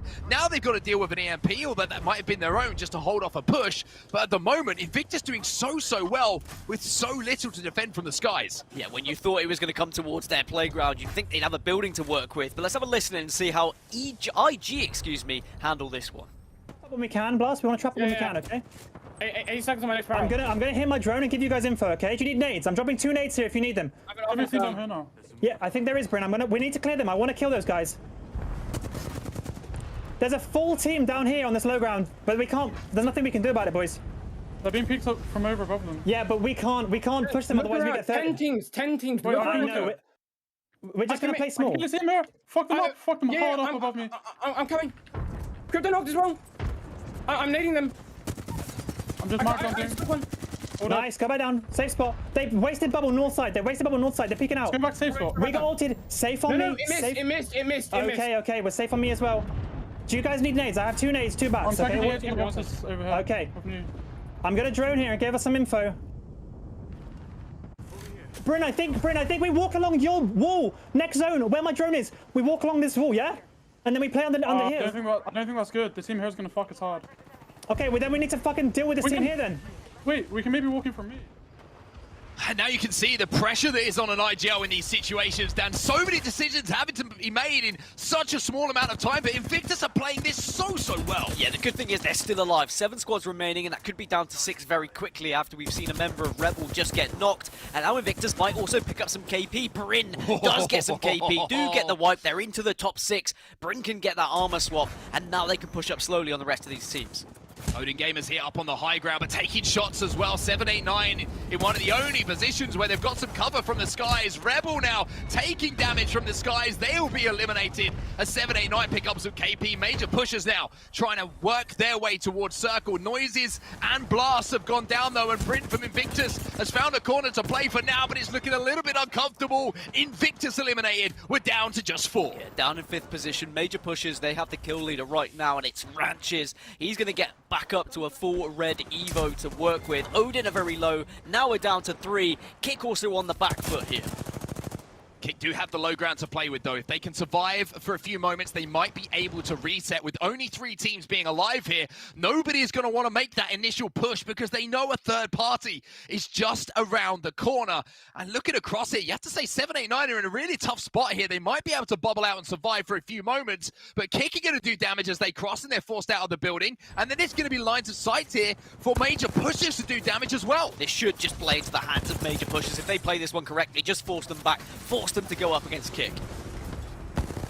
Missile Swarm will come in, and now a little side swipe is coming in, but Hyaka has gone down to the ring, so Kick have fallen down to just 2, but OJ Raid, oh wow, that's a little peak shot, and that's going to make things even more interesting here, because 789, who look like they might have been in a little bit of a tough spot, have survived for now as Desu goes huge, and now Kick Esports try and take on 789, and from looking like it was an unplayable situation, 789 holds strong, and they will take home our second game of the day. That's unfortunate for Major Pushers, but that's an amazing finish for 789. They probably thought that it was all but over when they pushed out and saw 2 teams just beaming them from the side, but for some reason Kick decided they didn't want to do the damage. Kick thought that the best chance of them to get second place was actually to push round and try and take down Major Pushers, which they managed to take down one player. I don't think they were rewarded with the KP of it in the end, but it doesn't matter. The fact they were able to get up into second place is huge for them. They also got 7 KP. That's some big points for all of the 3 teams. Interesting thing to highlight as well with 789 at the top of the leaderboard. Huge amount of points for them. Great performance, like you mentioned, Kick. But we talked about Alliance, right? Great game 1. But then you mentioned it, Dan. You said sometimes it can be a little bit of an up and down roller coaster for them in the ALGS so much at the moment, I should say. And down in 18th spot from the win in game number 1 with no points to record as well. Slightly concerning for them. But IG, good performance for them. 7 kills, which certainly has helped their overall points total. Rebel once again up there as well in that final circle, down. Better signs for them here in week 4. Yeah, some really promising things happening for several of these teams, but some worrying signs for other ones. Maestro was a big one, something that I highlighted. They really struggled in week 1 when these 2 groups competed against each other, and despite a good placement in match number 1 here today, they dropped down to 19th place here in match number 2. So they need to keep an eye on themselves. They need to find some way to just push through this lobby, find some kills, and also get to that end game. But it was 789, a team who have also, you know, had their struggles, they've had their ups and downs, but that's a big game that will certainly help their confidence and momentum going into the rest of this week. And a huge game from the Gibraltarist Desu. She was doing so much work in that final zone, and they were certainly helped out by the team down on the low ground, but she got that first pick onto the team across, which really made life a lot more easy for them. So 789, like you're saying, returning to form, and it feels like at the moment, Dan, when we look at this lobby, for whatever reason, it feels like any team could really win a game. 789, you mentioned it again, up and down so far, but they now pick up the win as we look at the overall leaderboards. Kick still in first, Alliance holding on to second after that big game 1 performance. But this is what I was worried about. Alliance, despite that amazing game 1, teams are already starting to catch up. 3rd, 4th, 5th, 6th, 7th, they're all in touching distance of that second place, and now Kick, they create a gap between 1 and 2. This is going to be a very scary week, and I feel like the aggression and some of the kind of carnage that we saw happen unfold in the mid-game is going to be more and more likely the further we get into games here, as people are more desperate for kills, more desperate for points, and they start to just disrespect other teams. They don't allow them to just freely get into position, freely get into the chance of getting to the last circle. So this is going to be an interesting one for me, but at the moment, Kick on top. 4 games to go, of course. Kangana, though, that's a slight concern for them at the moment. Only 3 points on the board, right down at the bottom of the table. And if I look over at where they're coming into today, overall placement-wise, they're in 13th, Dan. So they're outside of that top 10 again, which is, again, the golden staple for everyone. Wants to get to playoffs, wants to get inside of that top 10. So we're going to have to see if Kangana can rally a little bit as we head into our 3rd game. But for now, we're going to head into a break before we get back for that game number 3.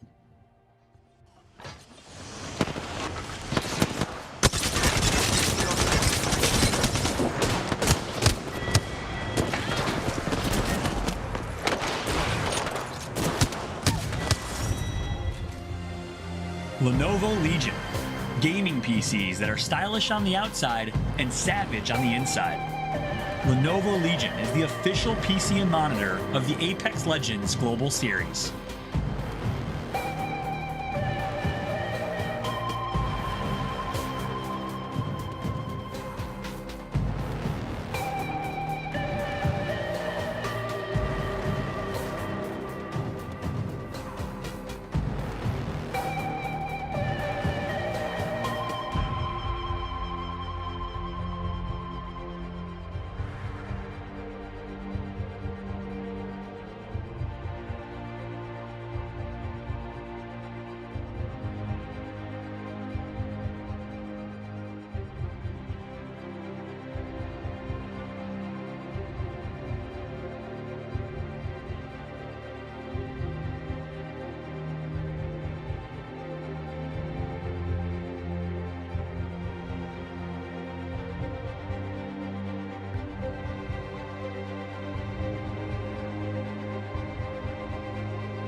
2 games in the books, 4 remain. We're hopping into game number 3 here very shortly. T-Squared and Glitter bringing you the action. Hey, we've had some pretty consistent performances, mainly from Kick and from IG. Back-to-back second places from Kick and back-to-back 5th places for IG.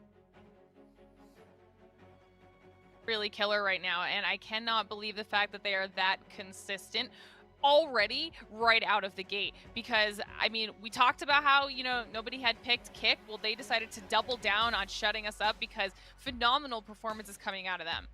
Yeah, Kick's been really, you know, putting a kicking to the competition here as we take a look at our leaderboard.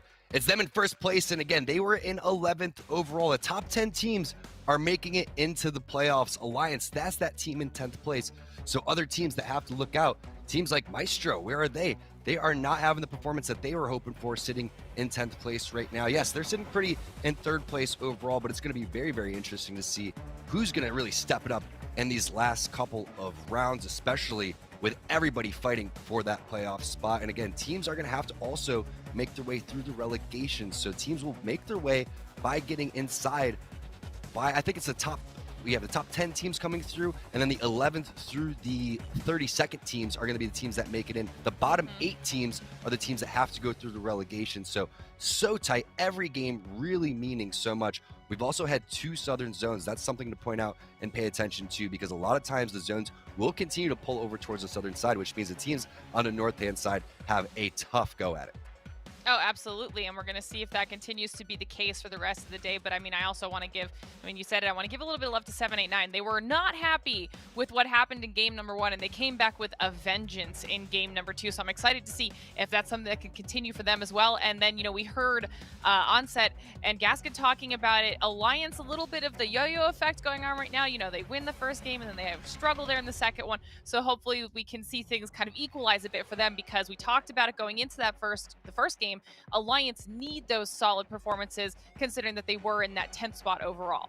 And I love the thing that Onset brought up in terms of the Bloodhound meta not really being popular in EMEA, and it's also kind of getting out of there in North America as well. We see so many cryptos over here, but that's one of those times where a Bloodhound would be extremely useful from the Alliance side to find out how many teams are actually in the vicinity, decide if they want to go and take that fight. But one thing's for sure, 789, like you said, we're not happy after what happened in game number 1. I don't know if it's, literally or figuratively, but they got ratted on. They got taken out by the Rats, and it was a very clean team fight. These teams were kind of having a boxing match, back and forth, jab, jab, jab. All of a sudden, Haymaker comes through from Rats.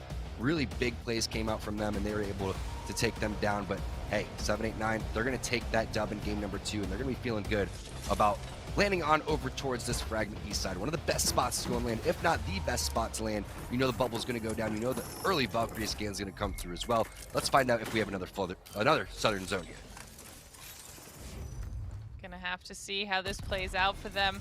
I mean, right now, at least they can focus up on just getting their loot.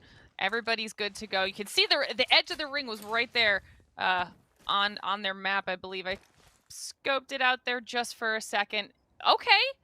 All right.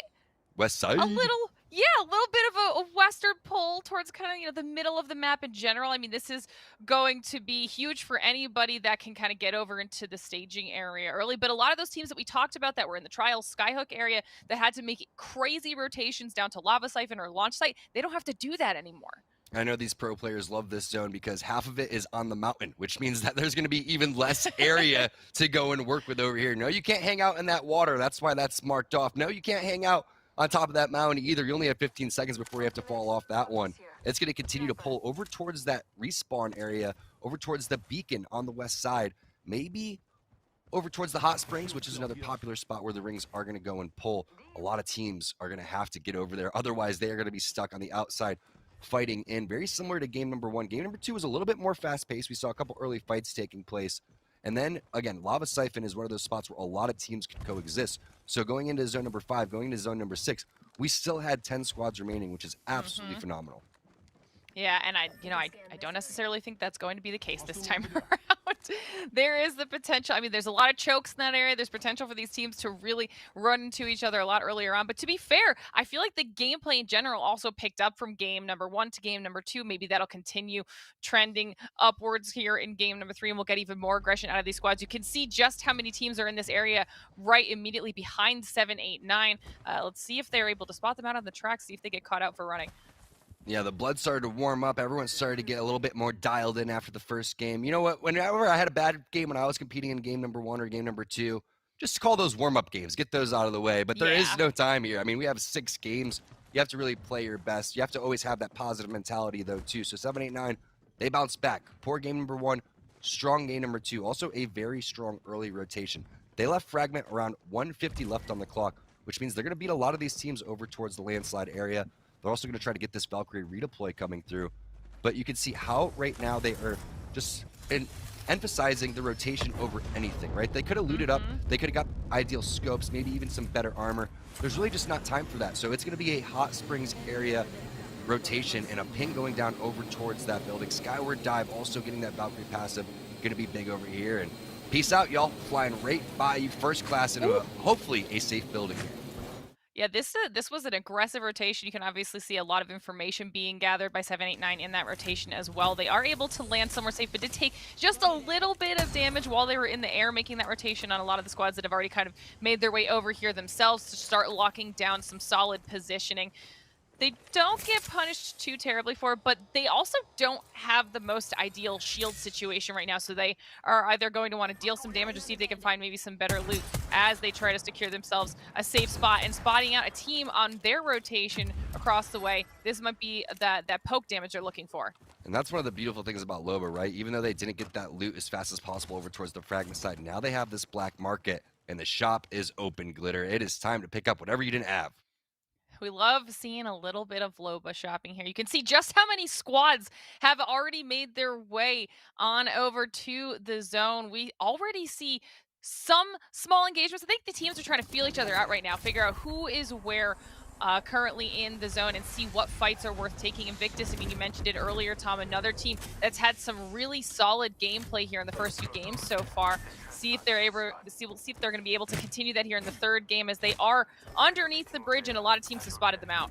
If you have Caustic and Crypto towards this zone, this is going to be really huge for your squad. But Noises had a phenomenal play in the previous game. If you missed game number 2, Noises rats it out right next to Kick, who placed second place, got another top 5 finish for the team, but also was able to live and then get a res onto Bryn and onto Blast. Unfortunately, Kick was sitting there and camping the loot boxes, so they weren't able to do anything. But that could have been a phenomenal play and picked up a handful of points. Meanwhile, on board with our team in second place, won game number 1, went out very early in game number 2. It's Alliance making the rotation over towards the thermal station choke. Like you said, a lot of chokes are going to be played over here. It's going to be difficult, but Alliance laying down some good damage. Now on board with Fenerbahce, having to get some more shields popped here. They're right in the middle of that choke, seeing if they can maybe spot any of these squads. They see the Wraith portal go by, keeping their eyes on it, trying to see where these squads are making their way over to. We see some damage coming out of Hackys as well. And obviously, when they had their strong game in number 1, Hackys was stellar, instrumental for them in that first game. Always been one of the best Wraiths, not just in EMEA, in all of the world, in my opinion. Hackys laying down the portal so they can have alternate angles, but also that's just one more angle to worry about for the enemy team. Defensive environment's going to come down. There goes the knock. It's going to be Faves with the charge rifle. Hackys taking a handful of damage though, but that's what the Wraith does. Goes in, creates a little bit of havoc, and then going to back out with the Volt right there with the battery in hand. It's all up to Yuki. It's all up to Faves. In this 2-on-2 situation, you can see Yuki taking out over towards the high ground. It's a Valkyrie versus Valkyrie situation, but getting back to the bubble is going to be huge, and that's what they do. Getting the knock on to Pinky Pinky. It's just one more player remaining, and Alliance with the squad wipe. However, this is what happened to Alliance previously. Multiple teams were in the vicinity. That fight may have taken too long. Glitter doesn't look like they're going to be able to survive from this one. Underrated is on their case. Oh, that is not looking good for Alliance. There were some massive Mastiff shots coming out there for Yuki, but Underrated saw and heard the engagement, is trying to clean up if they can. We see the names popping up there in the kill feed. Alliance not going to make it past that engagement. That's super unfortunate because after that fight, they were looking really, really strong for themselves. So important to not get knocked. That's the problem right there, is they got knocked in that 2-on-3 situation. That led to the other team pushing, and they understand who's on what team, when to go and collapse, exactly what weapons are being used, along with what utilities being used. These pro players just really on top of things, and now Jazaz going to be sitting pretty with all of these loot boxes to go and have. They're also doing a little gatekeeping job, keeping Rebel at bay, and Rebel's like, hey, well, they have way too much loot. There's way too many armor swaps over there. Black Market's going to go down as well.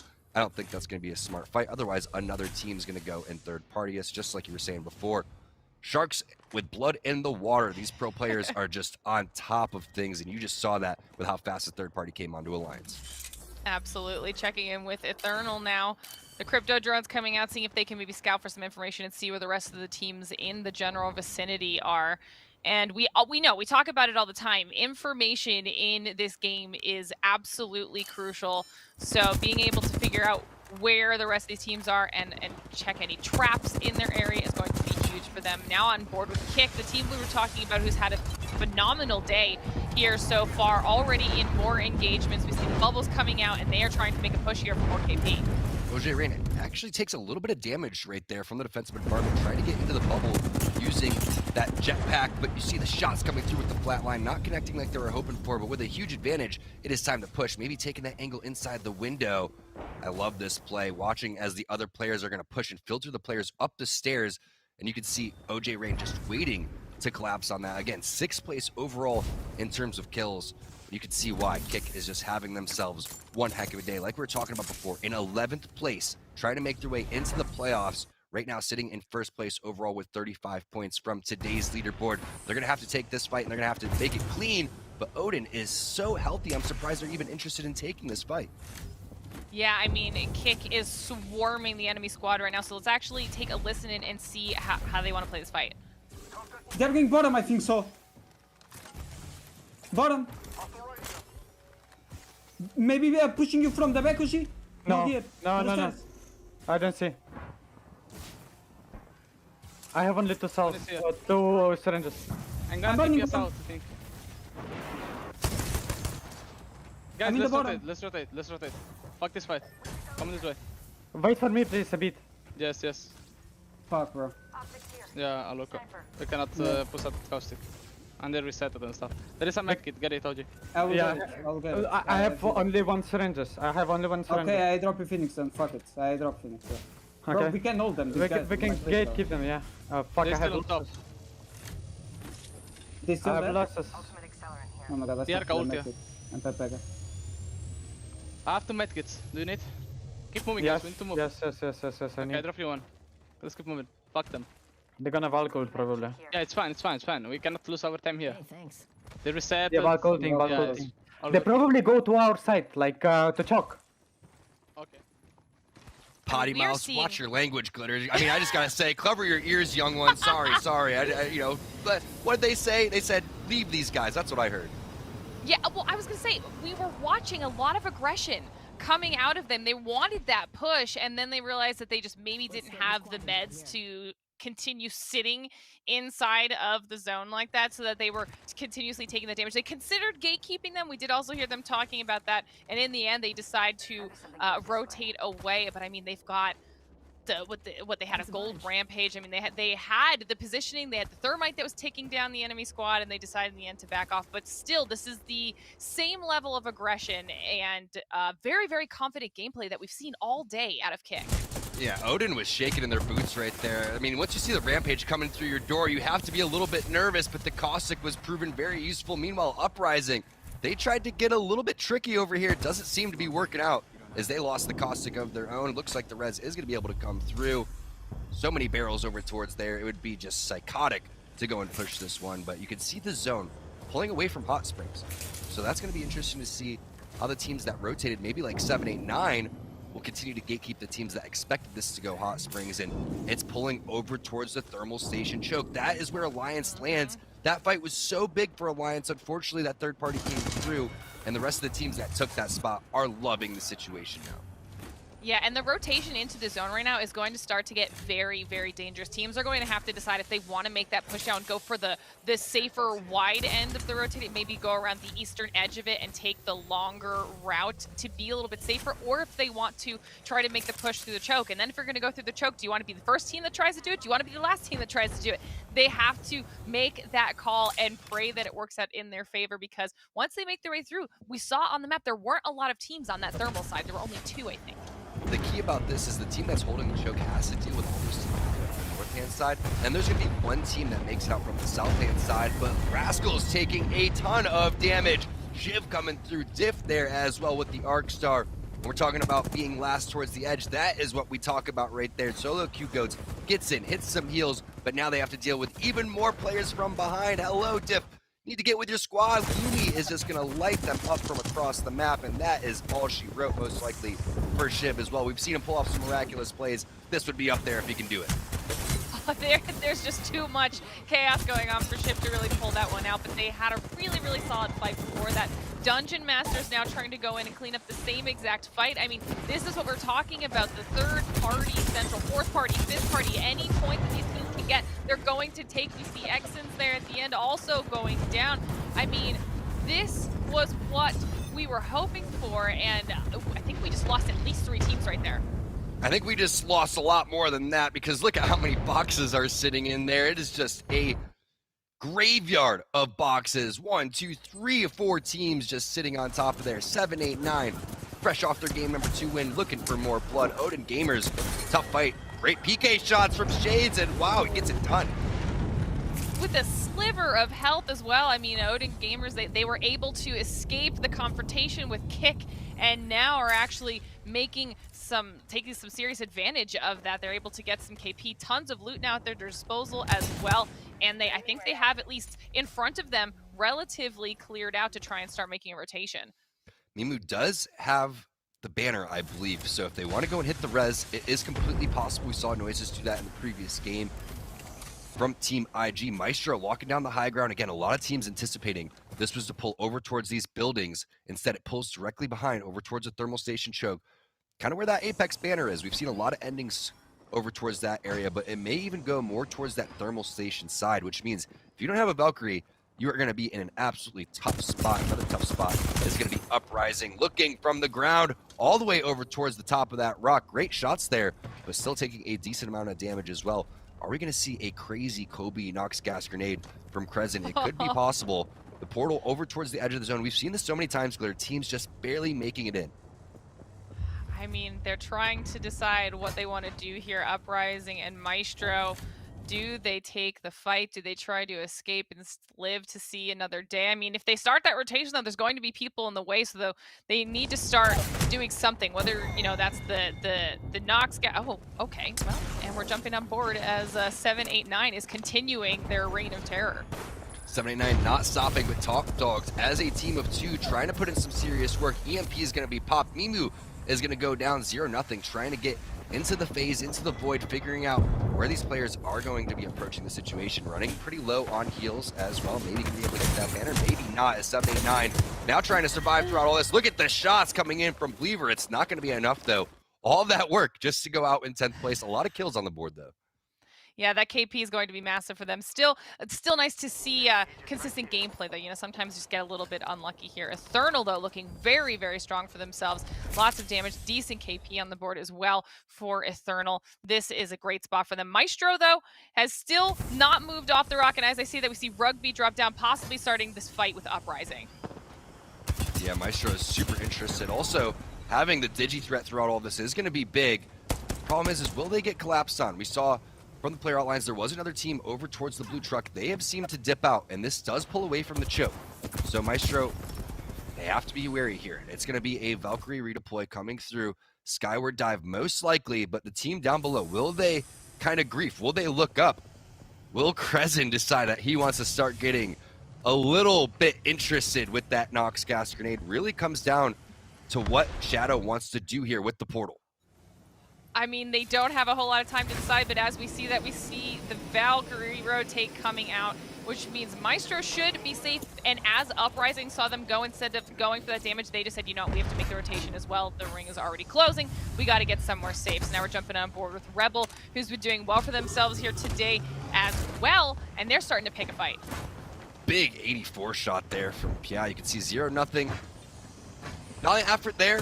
Top dogs are going to be going out in 8th place as Crescent, they end up getting knocked and finished over there. 789. Is Believer still in this one? I thought 789 was eliminated. Okay, so they had a knock from a long time ago that ends up getting cleaned up, but they will not get the point for that one. Meanwhile, underrated. They're going to lose out on Dazo. Jazaz trying to stay alive. Running over towards the zone. It is so difficult. Again, all those teams were locking down that choke, anticipating the zone to end over there. It's more or less going to go over towards these buildings and directly where Maestro is holding. So Maestro loving this position. Look at how they have their entire back clear, Glitter. All the action directly in front of them, plus barrels in the middle of the zone. Maestro loving this. Yeah, and we heard Onset and Dan talking about it. You know, they were looking for a little bit more aggression out of Maestro because they had solid placement in that first game, but not enough KP. It looks like Maestro's trying to give them that aggression now as they start making the push, seeing if they can pick up a few more kills, and they do. Also nailing down some of that positioning, so this is going to be huge for Maestro. The Rats, they're still involved. Rebel, you can see it in the teams remaining on the right-hand side. This is so big for Maestro Gaming. 3rd place in the overall standing with 21 points. They were in 10th place after the first 2 games, really stepping it up here with the big zone prediction and also just being poised to win this game. With all full squads remaining, plus the positioning, it would be crazy if they were to take this fight early. They have to force out the rest of the teams to fight each other. It's going to be up to Sonya here with the Kraber Mastiff combo. That is an unforgiving combo. Oh, it's scary. If they're able to get some angles here, maybe land a couple Kraber shots, then really start to give themselves the advantage. But you can see that, like you're saying, they're in a safe place right now. They're exactly where they want to be, and the other teams are going to have to make the push towards them right now. So Maestro can get some height. They can get some solid angles on these squads as they have to make their way into the safe zone and potentially take this one home. In game number 2, around this time, we had around 9 or 10 squads remaining. This game, we have 3. This has been extremely fast-paced, just brutal in terms of the unpredictability of this zone. But the team that is on top right now, it's definitely Maestro. You see how they're split up, but they get right back on over towards each other. Now taking the high ground again, trying to force the action. It's going to be a defensive bombardment on the team over towards the trailer. That team is getting focused big time, and that is going to be Rebel getting bounced around like a ping pong ball. Yeah, and this is a perfect opportunity for Rats to try and maybe join in on that damage or try and sneak up behind Maestro and see if they can catch them off guard. Rats looks like they're trying to do that from the right side of Rugby over here, but Rugby is demolishing people with this rampage right now. Yeah, my rampage don't look like that. That's definitely why I'm casting right now, is Rugby just getting aggressive and confident, flying down. Meanwhile, Sonya gonna have to hit a shot here if they want to help out Rugby. Somehow Rugby is not taking any damage, even though just flying in like an absolute madman over here. This high ground is so big to play with. There goes the knock. It's gonna be onto Mania, and now a 2 versus 3 situation. Rugby's gonna heal up. Nox gas grenade is in hand. It's just a matter of time, but a big flame coming through. The alternator hits though in the flatline turn. 180, Maestro Gaming ending that one in style. That was a solid game out of Maestro. They made all the right conservative choices when they needed to make them, but then when they needed to push and they needed to be aggressive, they also did just that. They wanted to make us eat our words when it came to them playing a little bit too passively, and they get a very, very well-deserved win. Just the confidence coming through, the way that they were able to split. Gibraltar going on over towards the side, making their way back on over towards the team, as well as we take a look at the leaderboard to find out exactly how many points were put on the board. 9 kills, 12 from that first place in the placement points, 21 overall. But hey, we got to give credit to Rats today. I mean, Rats came through basically at the very tail end of our leaderboard. Now they've been having some pretty solid fights. They're also having a solid placement here in game number 2. Big shout out to them trying to get out of that relegation area and trying to qualify for the next split of the Pro League.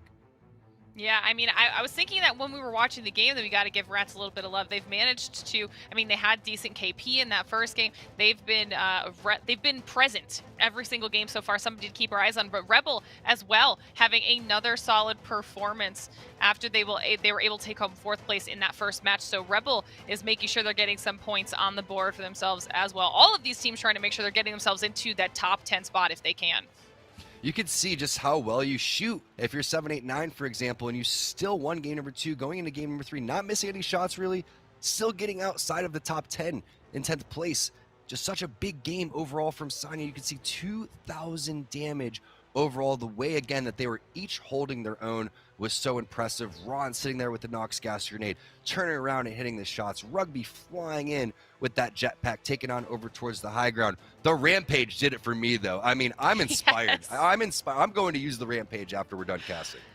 That was impressive Rampage play, but honestly, that push up from Rugby at the end, the aggressive Valkyrie play, is what really did it for me at the end, because Rats got scared. They backed off as soon as Valk pushed up. They didn't know what to do, and even though they tried to sneak up behind the players as they were spread out, in the end, you know, it goes the way of Maestro. Someone that I know that loves chaotic gameplay, that's definitely Kate. She's also someone that loves the caustic main, so welcome back, Kate. Oh, you are absolutely right. That Stinky Legend has my heart for sure. Well, let's talk about those legends, because we saw a lot of team comps that really shook things up, I think, except for, here's what I'm going to ask you there, Tom.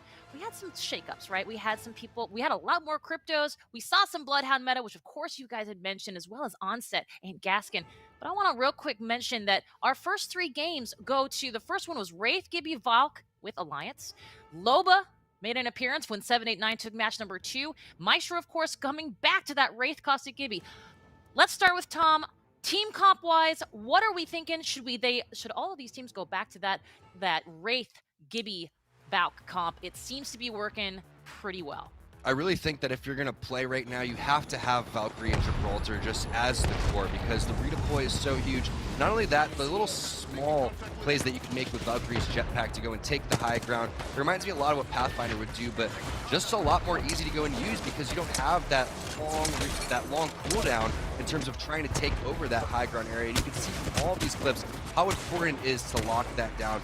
Shooting down is so much easier than going and shooting up. Not only that, you typically have a lot more ground to go and back away from, so you can go and heal. Yeah, I mean, not only... I was going to say not only that, but I mean, it's also the information factor, right?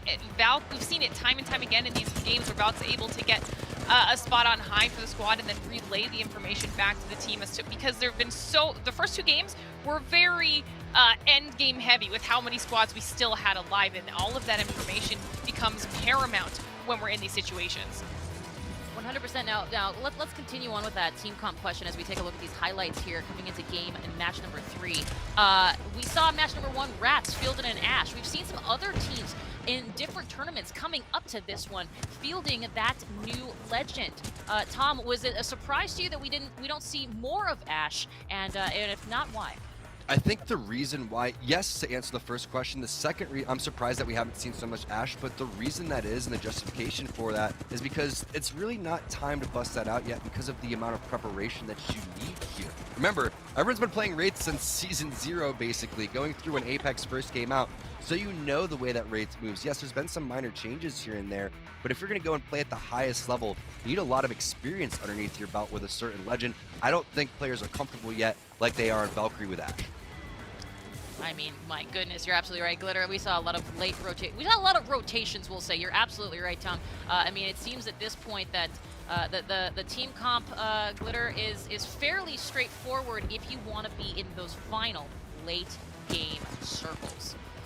Yeah, and honestly, I don't hate it, because we saw how important, just going back to this last match, we saw how important that Valkyrie was for that rotation. I mean, you saw Maestro and Uprising just kind of stalemating each other on that rock. Neither team wanted to make the first move, and as the clock was ticking down, it became, they had to make that decision. And it was very easy for Maestro to do with the use of that Valkyrie.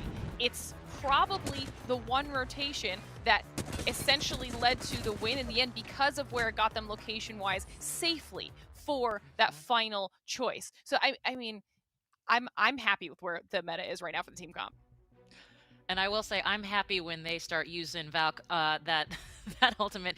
Admittedly, it's a little bit of a fun entertainment moment, because you never know what could happen. Maybe they'll get shot out of the sky. Maybe they'll find themselves near a bunch of death box buffets. But either way, it's fun to watch and certainly an incredible thing to witness. Some of these pro players do what they do best. Tom, let's take a look at these overall leaderboards here as we are in the thick of it, halfway through today's competition for EMEA. Yeah, 3 different games and 3 different winners, which is definitely the theme that we've had in the Pro League for this split overall. It's been pretty interesting to watch how teams have just been performing when they really need to. Alliance, they win game number 1, ends up not really going in their favor for the rest of the games. But one thing's for sure is, again, look at how this leaderboard's playing out and realize that the teams on the bottom are not going to give up quite yet. I mean, I wouldn't be surprised if we see 6 different winners over here. So I'm looking at teams like Kingarna. I'm looking at DM, who's sitting inside of the top 10 right now in 4th place. I think Solo Q Goats is going to bounce back, and definitely watch out for Top Dogs.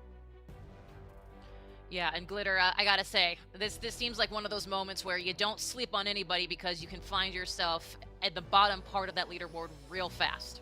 100%. And I think, you know, that's what makes this whole thing so exciting. I mean, even down at the bottom, like, I'm looking at New for a solid game. I do agree with the Top Dogs maybe being able to pull something out. At this point, it's all going to boil down to the consistency. And we've talked about it before. And it doesn't necessarily mean that you need to get wins every single time. You just need to make sure you're getting KP on the board. You need to make sure you're getting decent placement points, because that's what's chipping away at the overall leaderboard if these teams are trying to get into a top 10 spot. 100%. And I think one of those teams that a lot of people, Tom, were yourselves included, were kind of surprised doing what they do, and not to beat a dead horse here, but Alliance, the yo-yo is real. Yeah, they have to be smart about the fights that they're taking, because when you look at that positioning there in game number 3, that was the end game spot. Exactly where they died is where the zone basically pulled over towards, and they're the team that lands over there. So they kind of had home court advantage, and you hope to see for a team that's sitting in 10th place that they go and capitalize on that they take that 2 versus 3, and they don't have any knocks on their team, that they continue to save their utility instead of using that to press forward. So right there, they're probably hoping that they maybe made 1 or 2 different decisions, and that 1 or 2 different decisions ends up resulting in a lot of points going forward. But after that big game number 1, they still had a little bit of cushion to work with. That cushion's kind of gone now with the rest of the team stepping it up. Well, speaking of the rest of the teams, one of the things that we have been showcasing throughout this tournament, and certainly will continue to, is all about our Challenger circuit. Why? Because the bottom 8 teams, well, they're going to go up against them. Registration for that is now open for Challenger circuit number 4, and it closes December 1st, 12 p.m. Pacific. Put that in your calendars, December 1st, 12 p.m. Pacific. Now, Challenger circuit number 4 is actually going to take place December 4th through the 6th. See if you have what it takes to compete against the best Apex teams in the world. It could be you we are talking about on this very program. To register, go to battlefy.com/ALGS. That's battlefy.com/ALGS. And I gotta guess, Glitter, if I am in the Pro League, if I'm even close to that bottom 8, I have got to feel the challengers breathing down my neck here in this day number 7 of our entire Pro League group stage. 1,000,000%, okay? Because it's not just the pressure of trying to maintain your positioning here in what we're doing, but knowing that if you potentially are going to be relegated and then deal with the challengers. I mean, it's a lot to have to worry about, while also trying to have some solid games here today. No pressure at all. Well, hey, keep up with all of our action and the drama here in the ALGS by following us on all of our social handles. And that means we're going to this graphic at Play Apex Esports. They're doing a great job there on Twitter, at Play Apex Esports on the YouTube, and of course, twitch.tv/PlayApex. It's everywhere you want to be, and it's all where we are. Don't worry, it's going to be a full day of Apex here today, as well as Sunday. So I want to go ahead and follow those social handles. But in the meantime, we're going to get back to gameplay in just mere moments, right after this.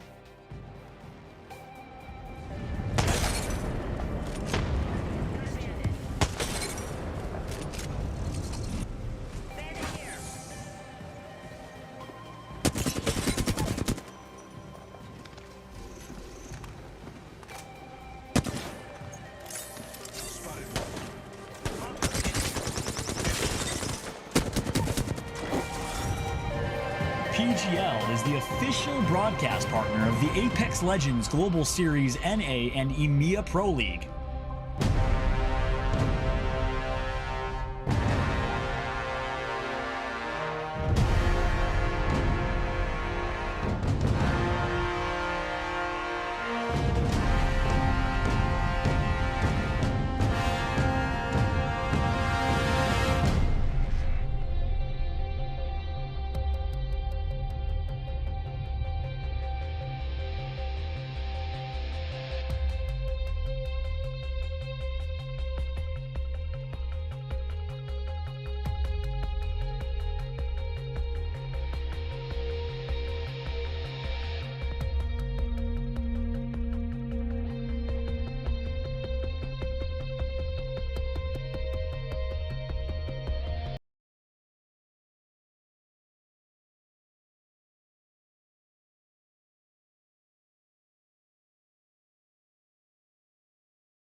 Welcome back once again, everybody, to the Apex Legends Global Series Pro League. We're here in EMEA, and 3 games have already gone, Dan Gaskin, and we've had 3 different winners to date. It's been a little bit unpredictable, to say the least, and the last 2 games have certainly had some pace about them. EMEA, unpredictable? Never! We're the most predictable region in the world. We're so secure. Yeah, this has been all over the shop. We had one game where, there was 20 squads left with, in Zone 3, and then we lost, 5 squads in the first zone, and then that circle was just ridiculous. I mean, we lost so many squads early on. It just seems like people are starting to get a little bit more nervy now as we get to the business end of Pro League, and people start to think about relegation, people start to think about playoffs and whatnot. So now we're getting people being a little bit more aggressive at times, or overextending ever so slightly to try and get those kills. But what we will say, I asked questions about Maestro. I said that they were slacking a little bit in the first 2 games. Well, what a way to respond. They pushed themselves all the way up to 2nd place, taking 8 spots away from everyone else. And even though Alliance looked pretty in 3rd place, 28 points, I think it was 25 of those, came from game number 1, where they got that win on the board. So it's been a little bit of a slippery slope, or more than slippery, to be honest. It's been a bit of an avalanche downhill in the last 2 games. 7-8-9, that win in the previous game, game number 2, puts them up at the leaderboards as well. But I'm looking across some of the leaderboards at the moment. Kangana, not been good for them, Dan, and now we're halfway through the games that we've got today in week number 4. They've got to start to improve, and they have to do it now. Yeah, they need to take a page out of the book of Maestro, because they were able to go from, 19th place to then 1st place in one single game. So what was the magic recipe? What did they do differently? Was it just the fact we had a slightly different circle? Did they change up their rotation? Were they more aggressive? Because it does seem like in these lobbies, you are rewarded for a bit of aggression, but it's calculated aggression. You need to time your pushes correctly to a point where you can win your fight quick enough that you can heal up, you can shield swap, and you can put yourself in a spot to defend the 3rd or potentially even 4th party, because teams are swarming on you as soon as they hear those fights engage. Well, the whistle has blown for the second half of action of today. 3 games gone, 3 games to go as we head into game number 4. And it's only right that we start off game number 4 with the winners of game 3. That's Maestro Gaming. And even though it was a very kind of devastating way that they won that last game, you have to say a Kraber falling into their hands, Dan, certainly helped them on their way to that victory. Yeah, it's always nice when you manage to get a Kraber, but their positioning is what impressed me. It was the ability Rugby had to, consistently find himself on the high ground and just be a nuisance to the other 2 teams. But it's Sanya who is the standout player on Maestro for me.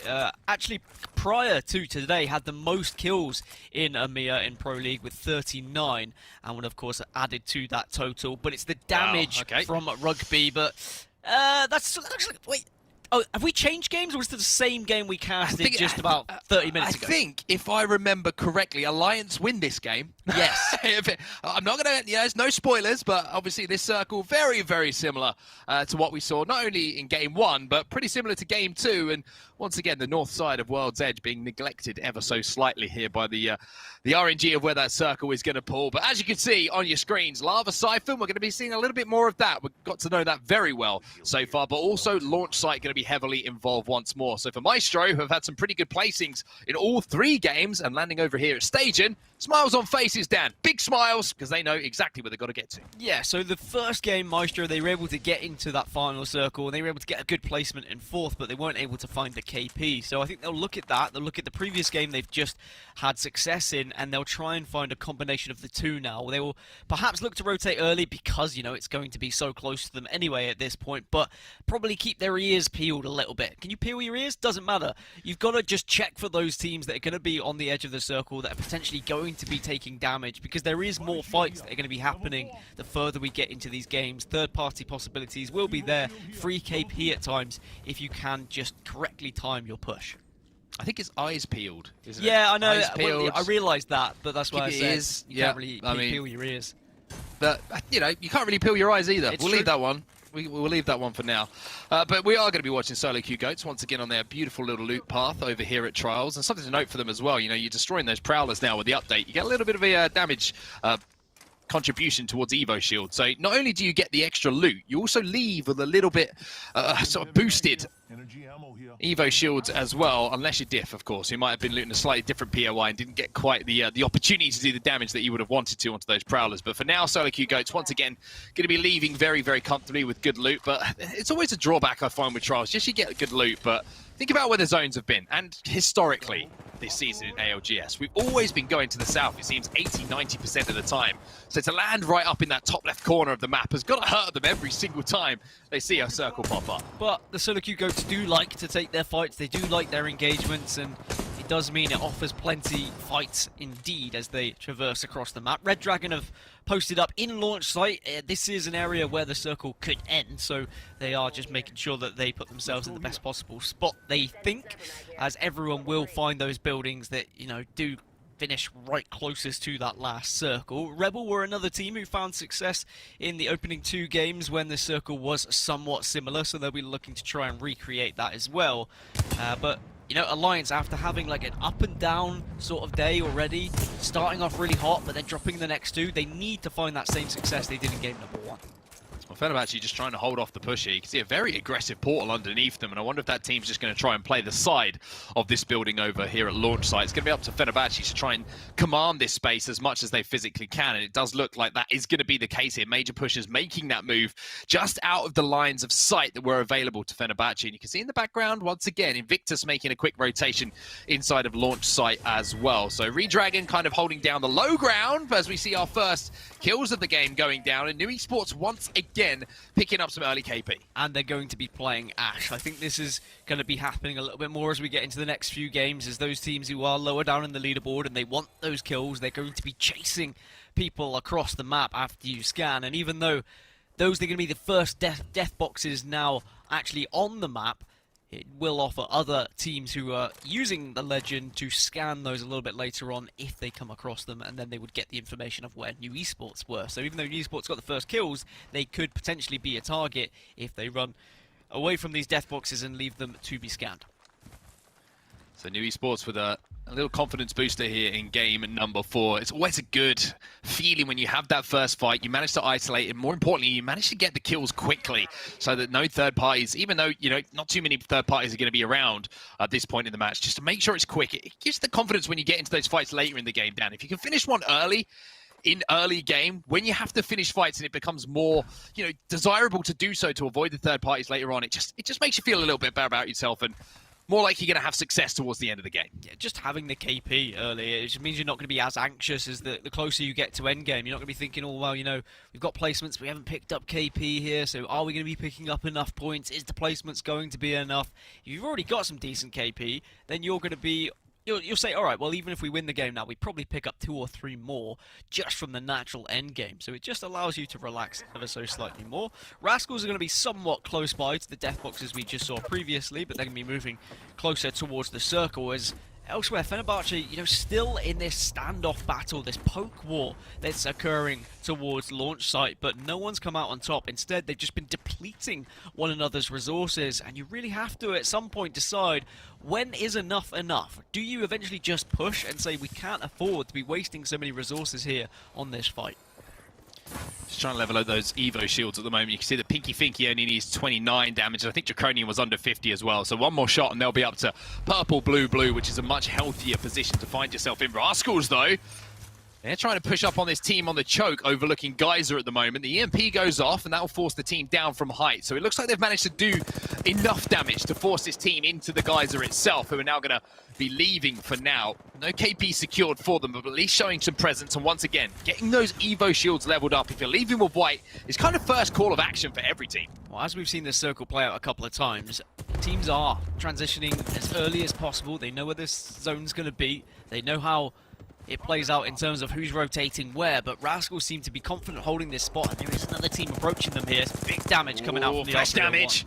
Flash damage coming in, but not able to get that knock, but it looks like Poach Kill's in the feed as well, but he's picking one up on Shades. As now Rascals try and move down to this low ground. As the zone closes, there's going to be a rogue Gibraltar around this corner who'll get the crack here out for draft, and he pulls out the 301 to finish off business. That's going to be 2 knock now, and I think there's only 1 or 2 players alive still in the zone, so Rascals doing a really good job of gatekeeping here.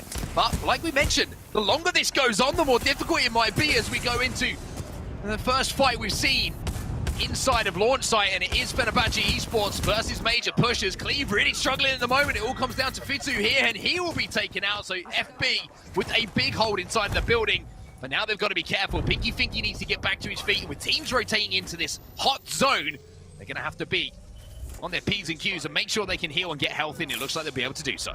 It was a fight that was inevitable, but all it took was another team just showing a little bit of presence and forcing major pushes inside, but Pinky has to be careful, otherwise his Finky might be lost, because otherwise, you know, Fenerbahce, they're going to be in trouble.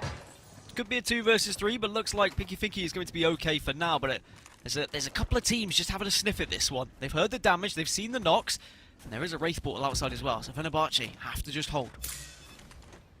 Looking pretty healthy for now, though. Pinky Finky, I was worried, just kind of got a little bit tunnel visioned on that drone and wandered out from behind cover and took quite a lot of damage. And the drone being a distraction maybe isn't what it was there for, but it almost did the job. But Fenerbahce, for now, seem to have held off that third-party opportunity. They will be able to loot up now and get healthy once again. So a good hold from Fenerbahce, and they will be safe for now.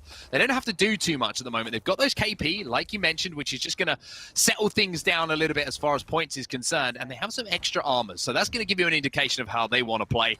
This is what they're going to be calling home for quite some time, and understandably so. Look, as we see that beacon scan, they're going to be safe for not just the next zone, but the one after as well. It's that team that's in the north side of launch site, that building that is furthest north. They're going to be the most comfortable, but also going to be in a position where other teams will want to take that position off them. So they need to be careful, and they need to be watching all angles and doing enough damage just to keep people at bay. Rascals I've been very impressed with. They've clearly seen how these kind of circles play. They know that people are going to be transitioning from the north-east side of the map, and they've taken full advantage of that by just gatekeeping and being a real nuisance to all those teams trying to push their way through the Geyser tunnel.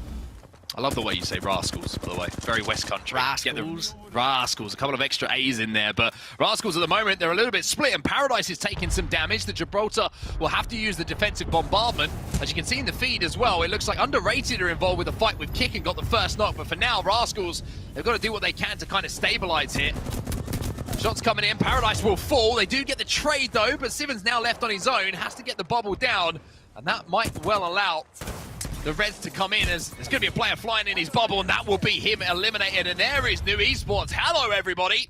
Tyler went down, but they win the fight, and they will be safe for now. That is prime example of biting off more than you can chew there for Rascals, because they were, you know, they were waiting, they were watching, they were doing damage, but they just maybe overstayed their welcome. Could have transitioned closer to zone. They could have got away from all that, but they opened themselves up to a third or fourth party for a team to eventually do the damage, and it was New Esports who got aggressive in the end.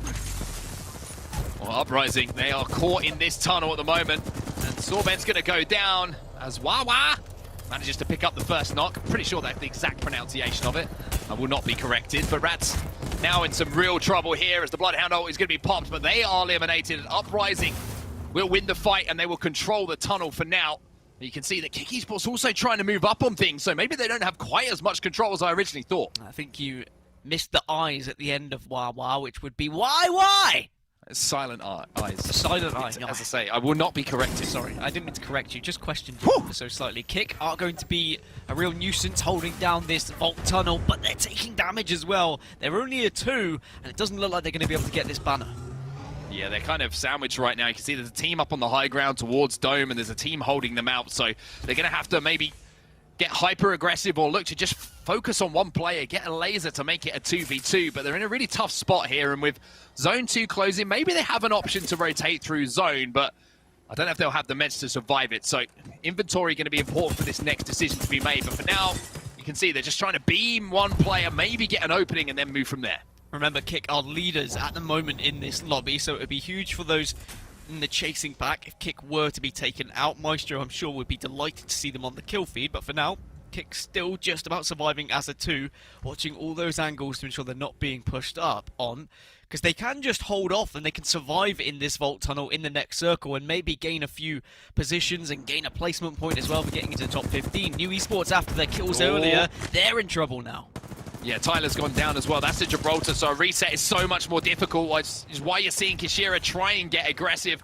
Postkill now left on his own, so Kick Esports, it's not going their way at the moment. Sorry, excuse me, New Esports, it's not going their way at the moment. Solo Q Goats are looking to have a little sniff at this as well, as they're playing down on that low ground. Defensive bombardment will go down from Zipper to be used in a more offensive capacity, and now New Esports will have those kills confirmed.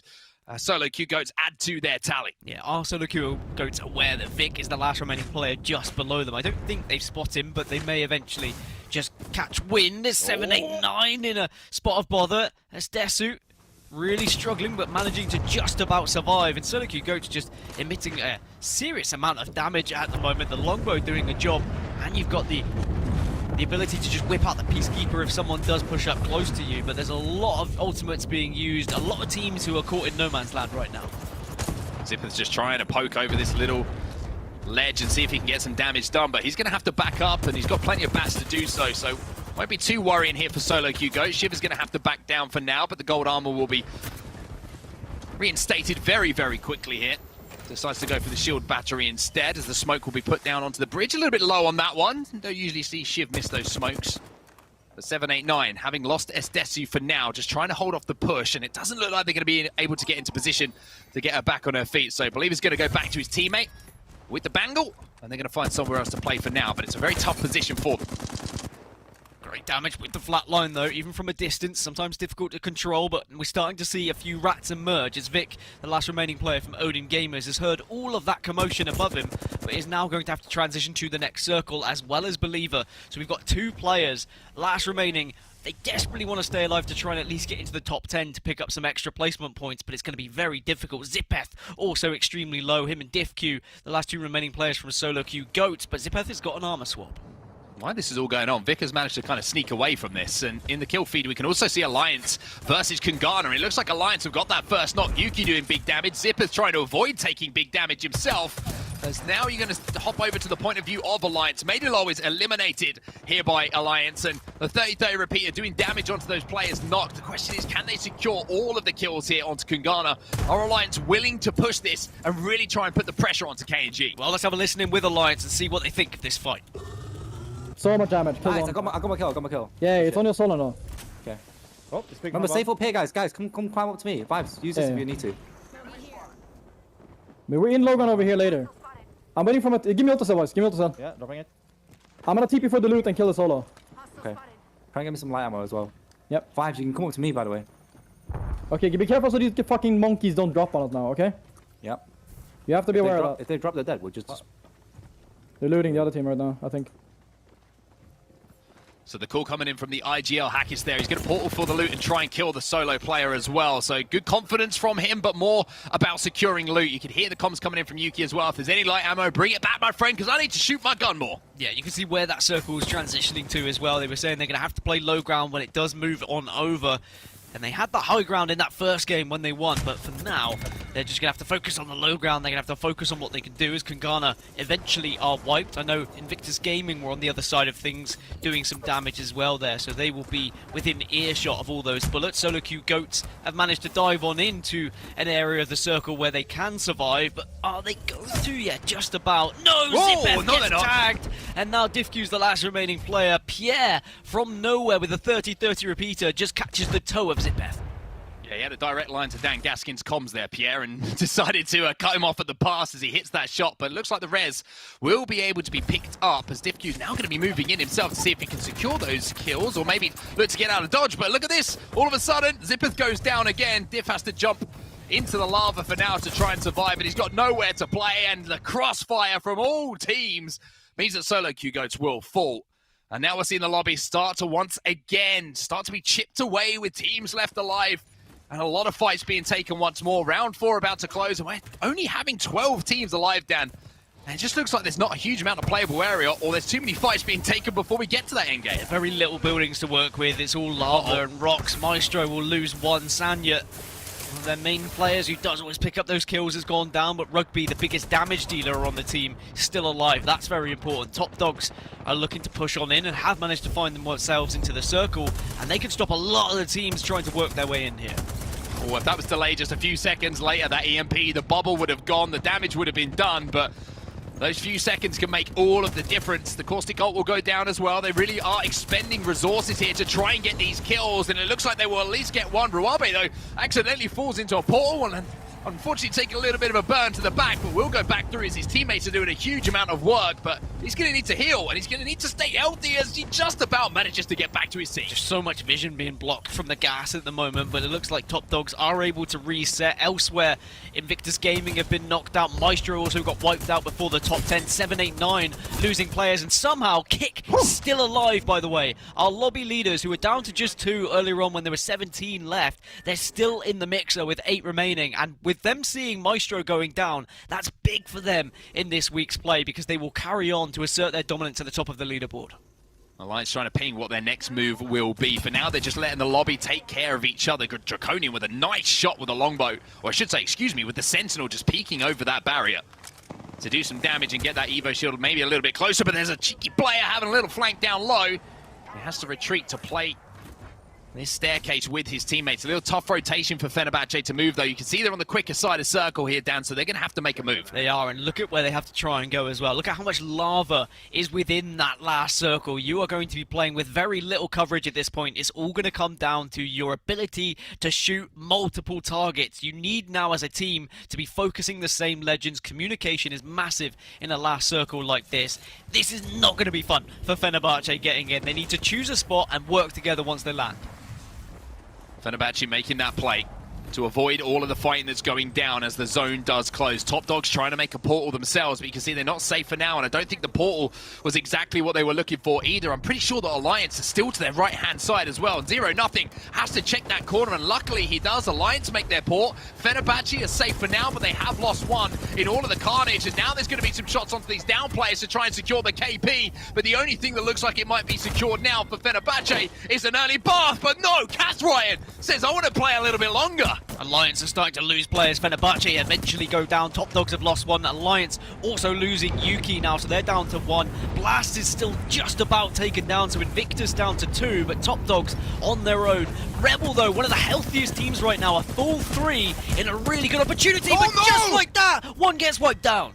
Mimu comes in and manages to take down one. However, they might be able to get that res because the last 2 players, I think, on the other teams are both solos. So Rebel in a really good spot here to pick up the KP, to finish off the downs, and maybe win the game. And this has been arguably, well, without argument, the best week so far for Rebel as Alliance final player does fall. Well, Underrated are a full 3 as well. They were the last remaining team that just stayed off the radar ever so slightly. It's a 3 versus 3. Rebel, they are in a decent spot, though. They do have health, they do have shields.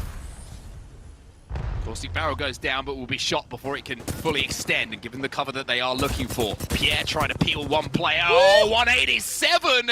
But isn't enough to get the knock. Rebel now, they ape onto that. Nothing's trying to do some damage inside the bubble, but Dazzo, he'll get the first knock, and all of a sudden, this fight has completely turned on its head. Underrated, holding off the push coming in from Rebel, and Underrated will win the game.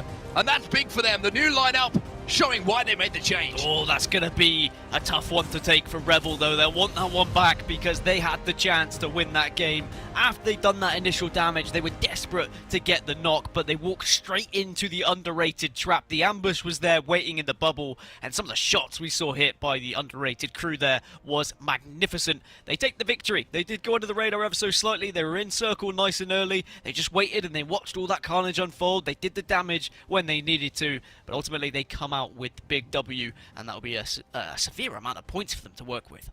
It certainly will, and it just shows the importance of always being within arm's reach of your teammates in those end games. Even if one player gets beamed like we saw from Rebel, as long as you can get close enough to keep him alive for 2 seconds when those 2 players overextend to try and get that kill, you give yourself every opportunity to come out on top. But I will say, Rebel been really, really good today. Second place might be a little bit disappointing for them in that particular game, but overall, Dan, they've been one of the best teams so far today. Yeah, even though you don't find the victory, it's not always about the victory here. It's about consistency across these 6 games. They had plenty of KP to work with. Sometimes you can outplace first place if you've picked up more KP. I think what rocked them a little bit was when they made that initial push on some of the downed enemies. They lost that one player, or they got that one player knocked down. They weren't able to reset as quickly, and when they re-engaged, even though they'd all got back up to a full armor. They weren't necessarily all up to a full health total. I think that maybe was just a difference maker, whereas Underrated just seemed a little bit more prepared. They had more of a game plan when it came to getting into that last fight. But for all I talk about, you know, Rebel picking up the few kills they did in that last circle, it was Underrated who absolutely steamrolled the lobby. I said they went under the radar, but maybe I should have been watching the kill feed a little bit more, because 13 kills occurred for them, and I feel like a lot of those happened in those last 2 circles.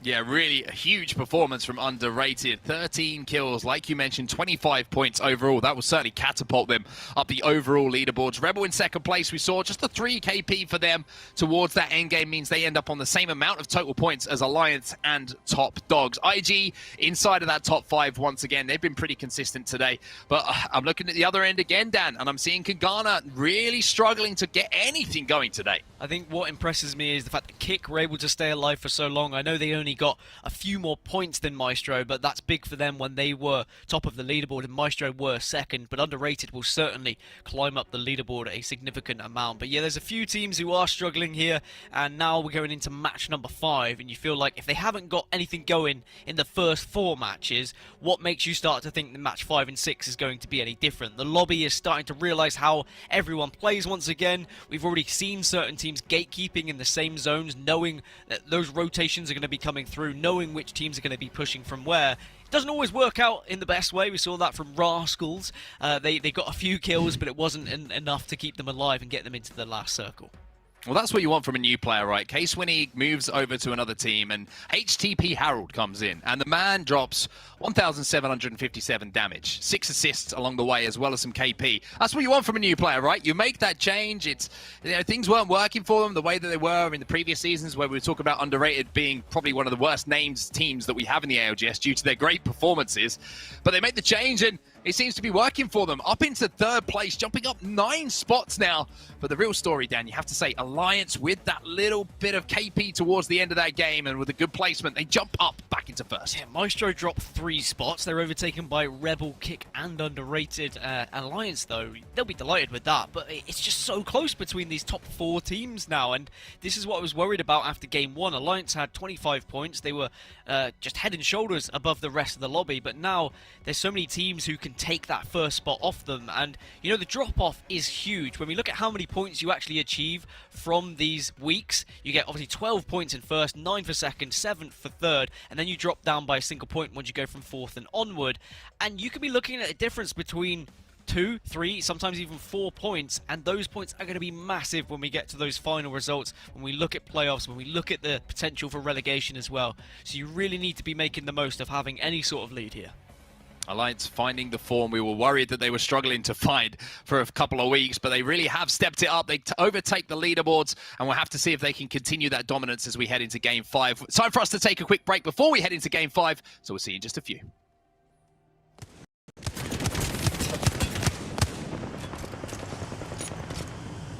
Enemy right here.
We are back. The EMEA region, T-Squared and Glitter bringing you the action. We're getting ready for game number 5. And yes, it has been 4 different winners so far. The top of that leaderboard is getting pretty interesting. Looking at the teams that are trying to make their way up over towards the top.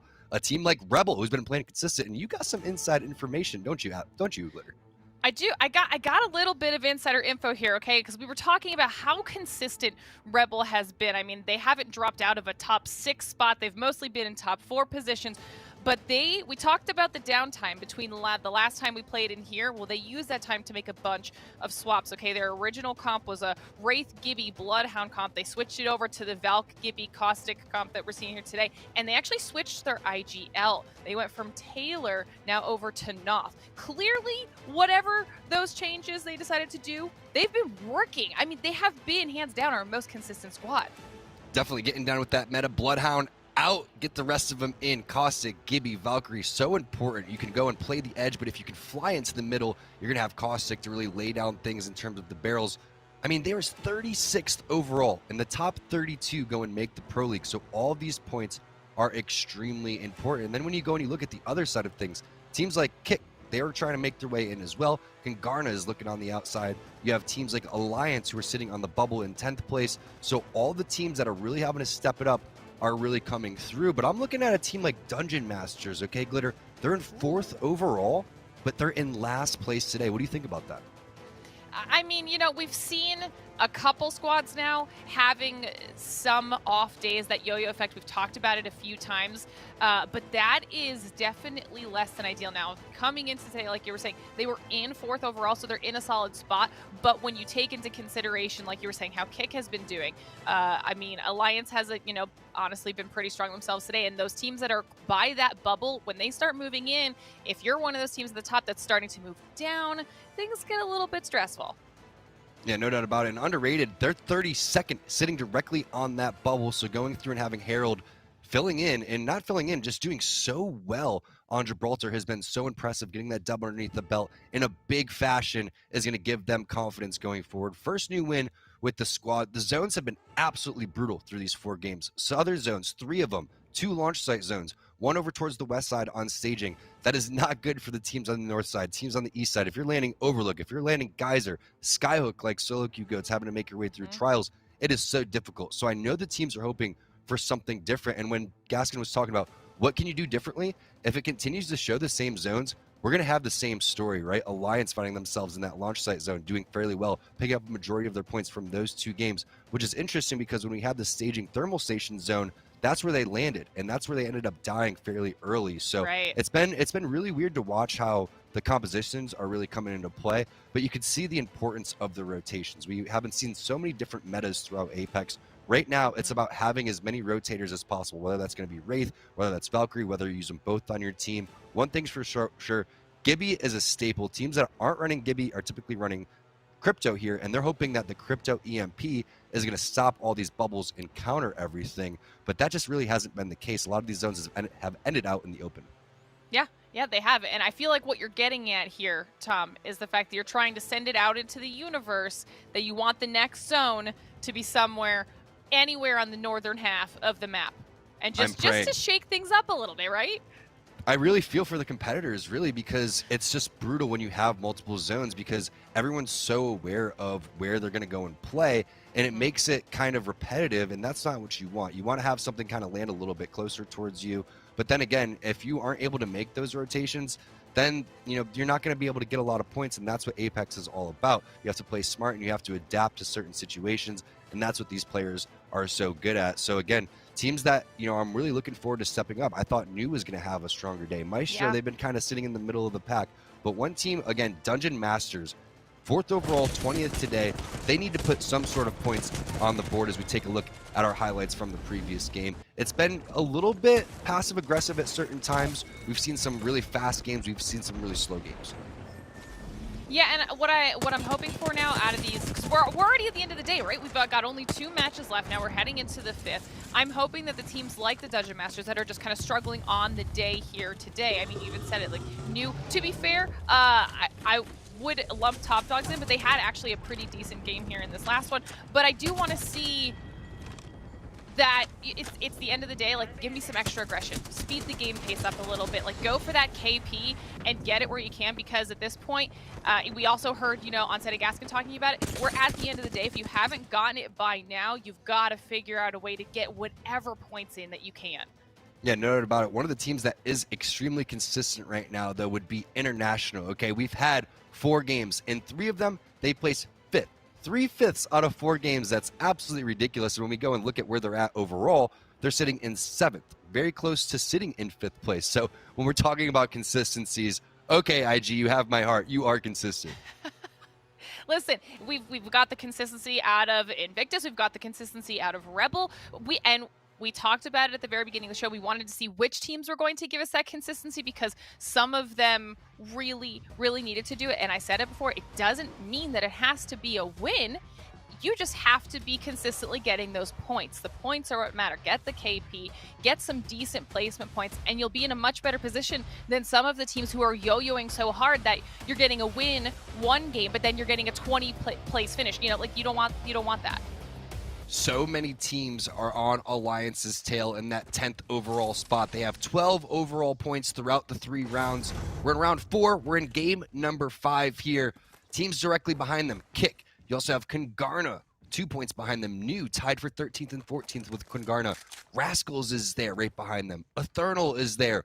A majority of these teams in the lobby are not happy to see Alliance sitting in first place. They're going to have to hope that a team like IG, maybe Dungeon Masters, maybe it's going to be another team from the other groups as we take a look at a zone. Not as, well, a little bit over towards the southern, but it's a little bit different, I guess. As you can see, the teams that are loving that one are going to be directly over towards that south-hand side. Again, look at all that clutter on the northwest side there, all of that choke area leading into land side, all of the chokes leading on over towards Fragment. Expect a lot of action happening over there.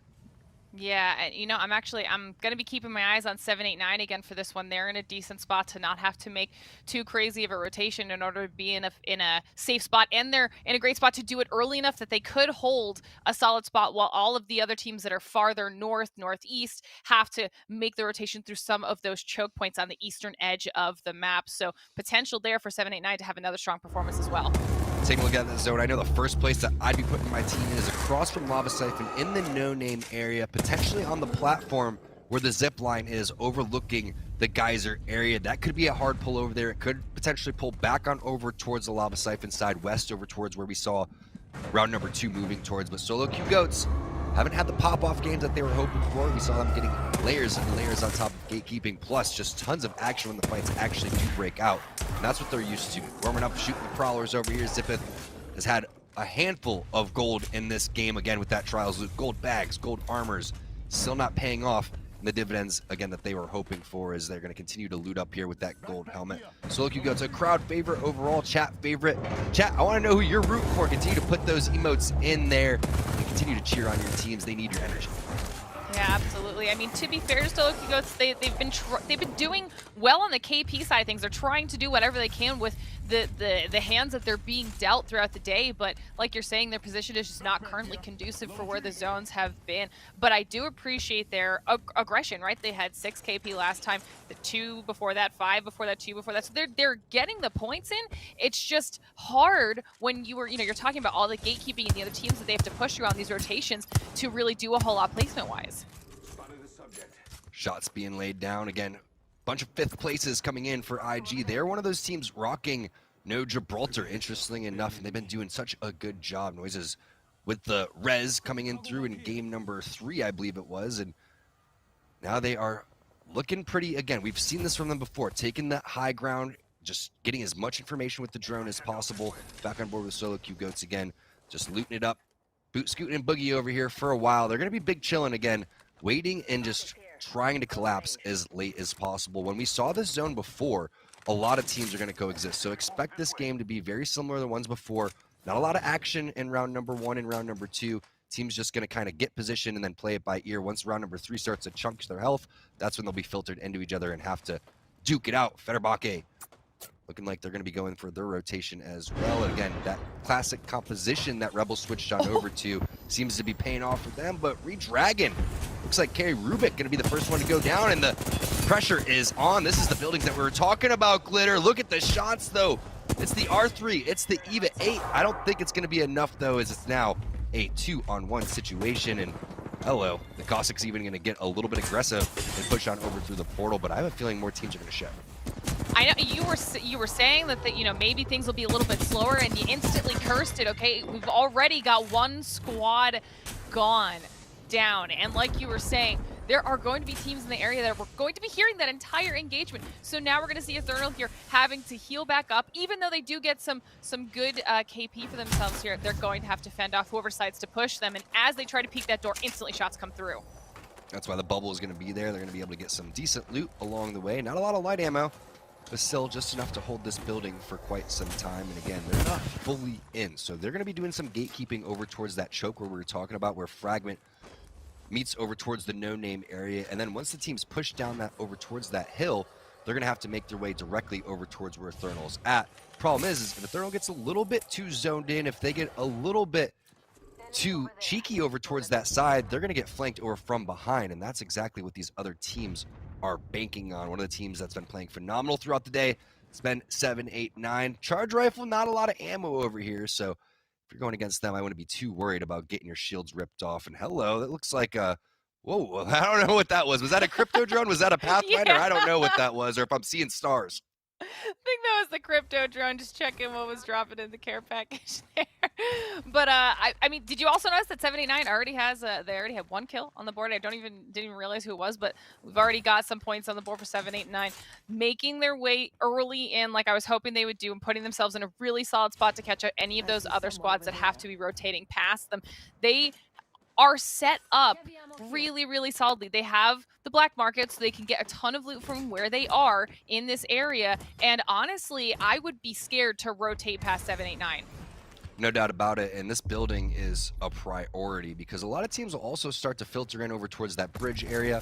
They're banking that it's not going to go over towards the no-name area and maybe pulling over towards that lava siphon side. But then again, you can only really take what's available. If there's not a vacancy, then you're not able to push that one. But 789 are going to occupy this building fairly early. We know that on the other side of this area, in this gully, every single building is going to be occupied in the no-name area. Right now, it's going to be Wawa looking to try to get something in terms of the res, but I think he's going to have to back off, get that banner, and go back into the crypto drone, which has been destroyed. So about 15 seconds, we may see some more action coming out from Uprising.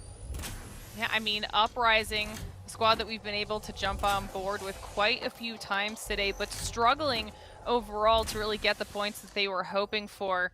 So now they're going to see if they can maybe hold off this building and eventually get the res, because they know that they need it if they want to make it to late game. But right now there's so many teams in the area that they're going to have to time this perfectly if they want to get it off safely. So here's the thing. All right, you have one respawn area. If it doesn't work out, you just go again, right? Why not? Just keep going for that one. Keep getting into that crypto drone. That's the beauty of crypto overall. New looking like they're going to get into a fight. That's Shiv from the Solo Q Goats. First one to go down. Remember, they have double gold helmets on the other side. They also have another team to worry about as a third party is looking like it is coming in. So New methodically playing this one. Shiv has not been taken down all the way yet. He was knocked, but not flushed. So they still have an opportunity on the Solo Q Goats side to get back in this one. Keep in mind, they're absolutely thuming with that loot that they have over towards the trial side, most likely having a gold bag too. So they could have got baited out. New having to play discipline here. I like that back off.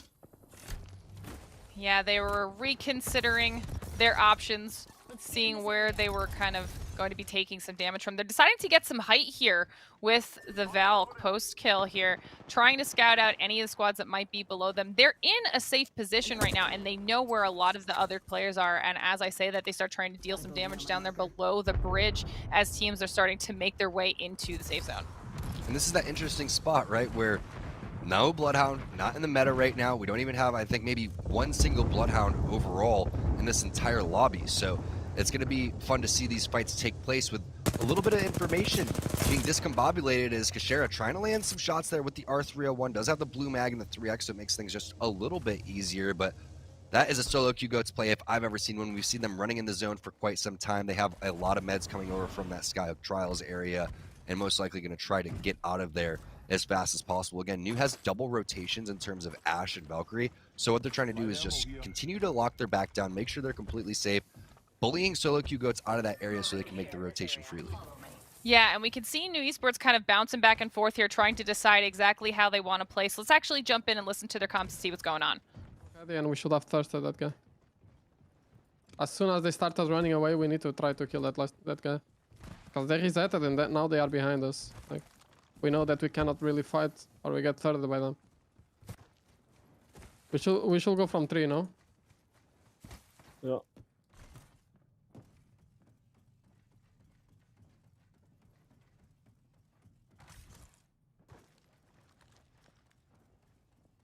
I still have no shotgun ammo. I have 6 bullets. Oh, wrong thing.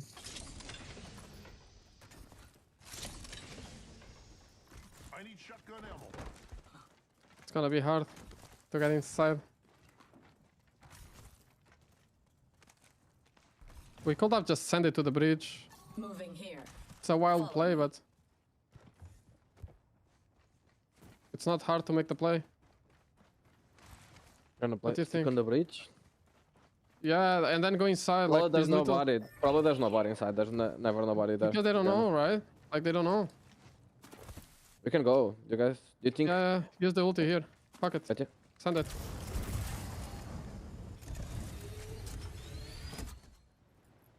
Can we go that far? I think so. Maybe not. Maybe not. Do you want to go here below? Do you have a portal? I do. Okay, Where? we can land there and you portal to the right there. Let me know. Oh, we can take it. We can go straight. We can go straight. Okay. Go below. Go below. Go below. Oh, shit. Bubble him. Bubble him. Okay, I'm gonna bubble anyway. I'm bubbling anyway. He's safe. I'm bubbling. I'm healing. Like I can't. We have to just zip. And they zip. Zip the left side.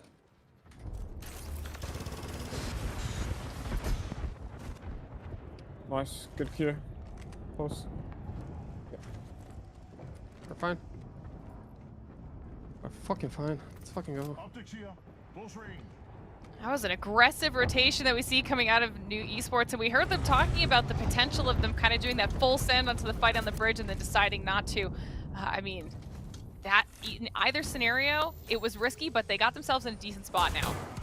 I love listen-ins. Meanwhile, Rats, they're going to be eliminated. My favorite part of that was, I have the bubble. I don't need to use it, but I will anyway. That's the life of a Gibby right there. He knows that he doesn't need to use it, but you got to listen to your teammates. Meanwhile, the fight is going down. There weren't lasted very long over towards that side as Cleve's going to go and get knocked, but that is going to be new being wiped by Major Pushers. Double res having to happen, and it looks like they're going to go for the Gibby first, which I do like this play. You can see Nox Gas Grenade has already been used. Cleve's going to go and have to use that bubble if they have that one, and there it is. The smart armor swap on over towards the ground just to buy that extra half second of time.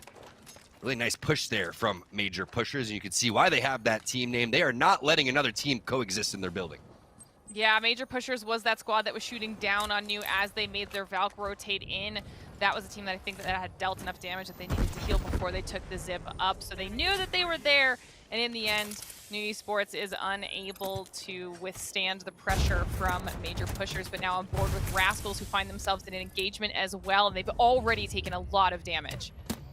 Rascals, Little Rascals, one of my favorite movies of all time. I love it. Let's see what they're going to be able to do over here. Bubble in hand. You got to have to use that one immediately. Phoenix Kid's going to take all that time, though, to win their defensive bombardment. This is a tough spot to be in. They're already being looked at by the team underneath the bridge as we take a look at that zone, continuing to pull over towards the lopsided side. A little bit of that west side has a majority of lava in it, so look at the teams in purple and in white. Those two teams over towards the east side are looking good, but Paradise not able to get into that drone. No EMP currently. Sivin doesn't have any utility as well. Tough spot to be in. Also running low on healing.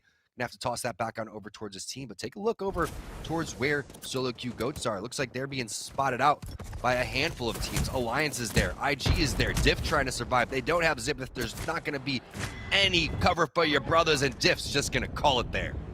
Once again, the rotations for Solo Q Ghosts are just so unforgiving today. That was rough, and now we actually see 789 taking the position similar to where we just saw Major Pushers. So 789 has been really, really solid so far as their positioning goes, and now they need to start getting some more aggression, more KP on the board for this squad so they can continue their climb up the leaderboards.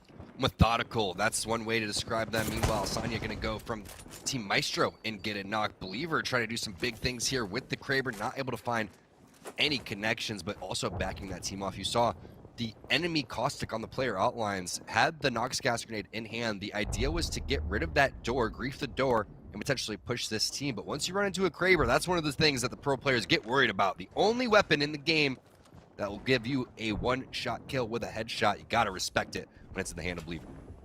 The Kraber Spitfire combo, okay, they are looted right now. They're scary. They have the guns they need. They have the shields. I mean, it'd be a little bit better if Estistu had a little bit nicer shield situation going on for her, but right now 789 is definitely a squad that people should be scared of, because if they decide to try and make a push on them, it might not end well for them. 789 has had a strong game so far. They've also had a win so far. Will it be the first team today to go for the repeat performance? We'll see. The positioning is good, but when you look at that top right-hand side, still 15 squads remain going into zone number 4. As anticipated, when you have a lot of cover, when you have a lot of buildings, this is that zone where things get extremely hectic, extremely tough to go and rotate if you're on the outside looking in. 789, though, on the perfect edge, looking for the teams over towards the northwest. Arcstar, Kraber, Spitfire, I'd be terrified to push that way. Yeah, it's definitely going to be a solid spot for 789, but now checking back in with Kick, a team that's been doing very well for themselves here today, finding themselves in a little bit of an engagement, having to back off and heal up if they can, while the enemy squad knows exactly where Kick is. But Kick is holding this pretty solidly for themselves right now, and they've been given enough time to get those heals off, so almost a full reset for them. They're kicking it. I love to see it. Also, the portal was very well played. Again, over towards the very edge. That's 0-0 from Top Dogs. Looking like they're going to be eliminated here very shortly. When they want to go and use that portal, they will. You also have the bubble if you want to go and use that one. That's the play that we've seen so classic from the beginning of Apex. Put that portal down, wait until the very last second, scout things out while you can, and then go and try to use that one if it's going to be open. But still 20 seconds until this zone's going to move.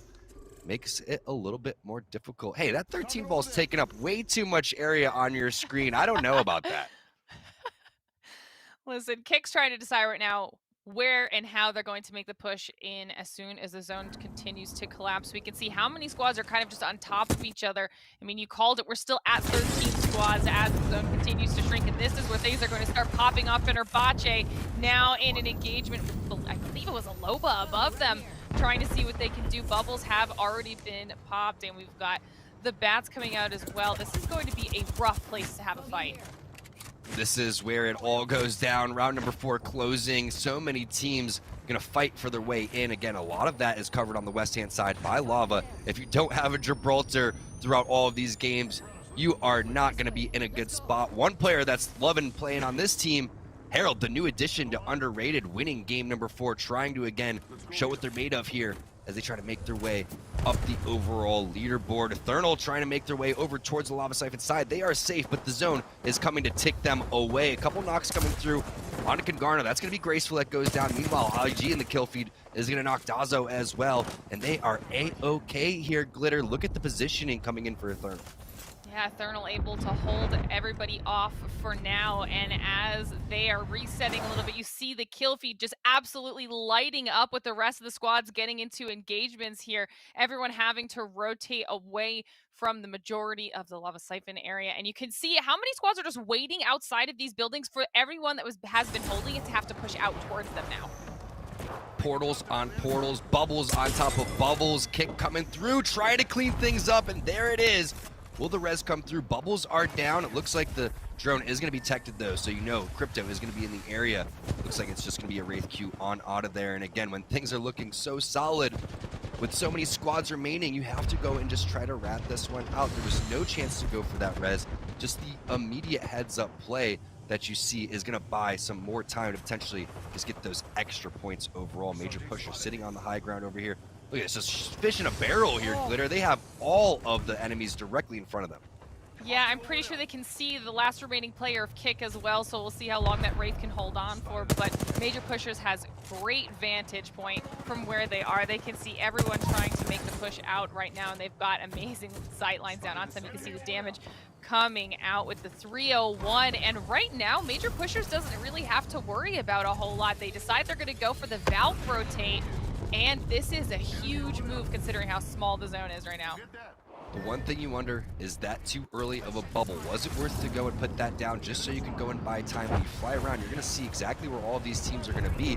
Landing directly in the middle here is a risky play. You have a handful of players in the vicinity. Nox gas grenade in hand. There's the enemy bubble, and that's what we were talking about. They don't have a bubble of their own, so they're just going to go take the enemy one. Defenseman Bardman is laying on top of them, but they have the cover. Meanwhile, Cleve is taking a lot of damage. Vito with 1 HP with the armor swap and the res. What? No way Major Pushers is alive. You are a god. How? That was pure chaos. The fact that I don't even... Major Pushers, that was impressive. That was a risky Valk ult, and you made it work. Eternal now. Seeing what Eternal can do for the squad. You can see Major Pushers. I can't believe they survived that. I'm completely flustered right now. 1 HP and a dream. We'll see if they're going to be able to do that one. Meanwhile, 7, 8, 9, they get taken out. IG looking like they're going for another 5th place. Looking for like the most consistent performance we've ever seen in the ALGS. I don't think I've ever seen a team place 5th overall. Noises, a madman trying to survive through all of that, getting inside the truck, but it is going to be the zone. Meanwhile, Eternal, who had a prime position going for the previous zone, now in another good position here with 4 squads remaining. 6 kills. Overall, you love to see it. Yeah, the damage right now on Eternal is fantastic as we see the PK shots coming out, trying to hold off the squads above them. It looks like Moon does go down, but can the rest of his squad manage to keep them alive? They keep surviving these insane situations. The bubble has been used, and they're trying to get some batteries off while the rest of the squads know they're weak, can try to push down on them. Alliance is actually one of the squads above, and this could be huge for Alliance. Oh, the double kill with the snipe right there. The Kraber coming in from Yuki.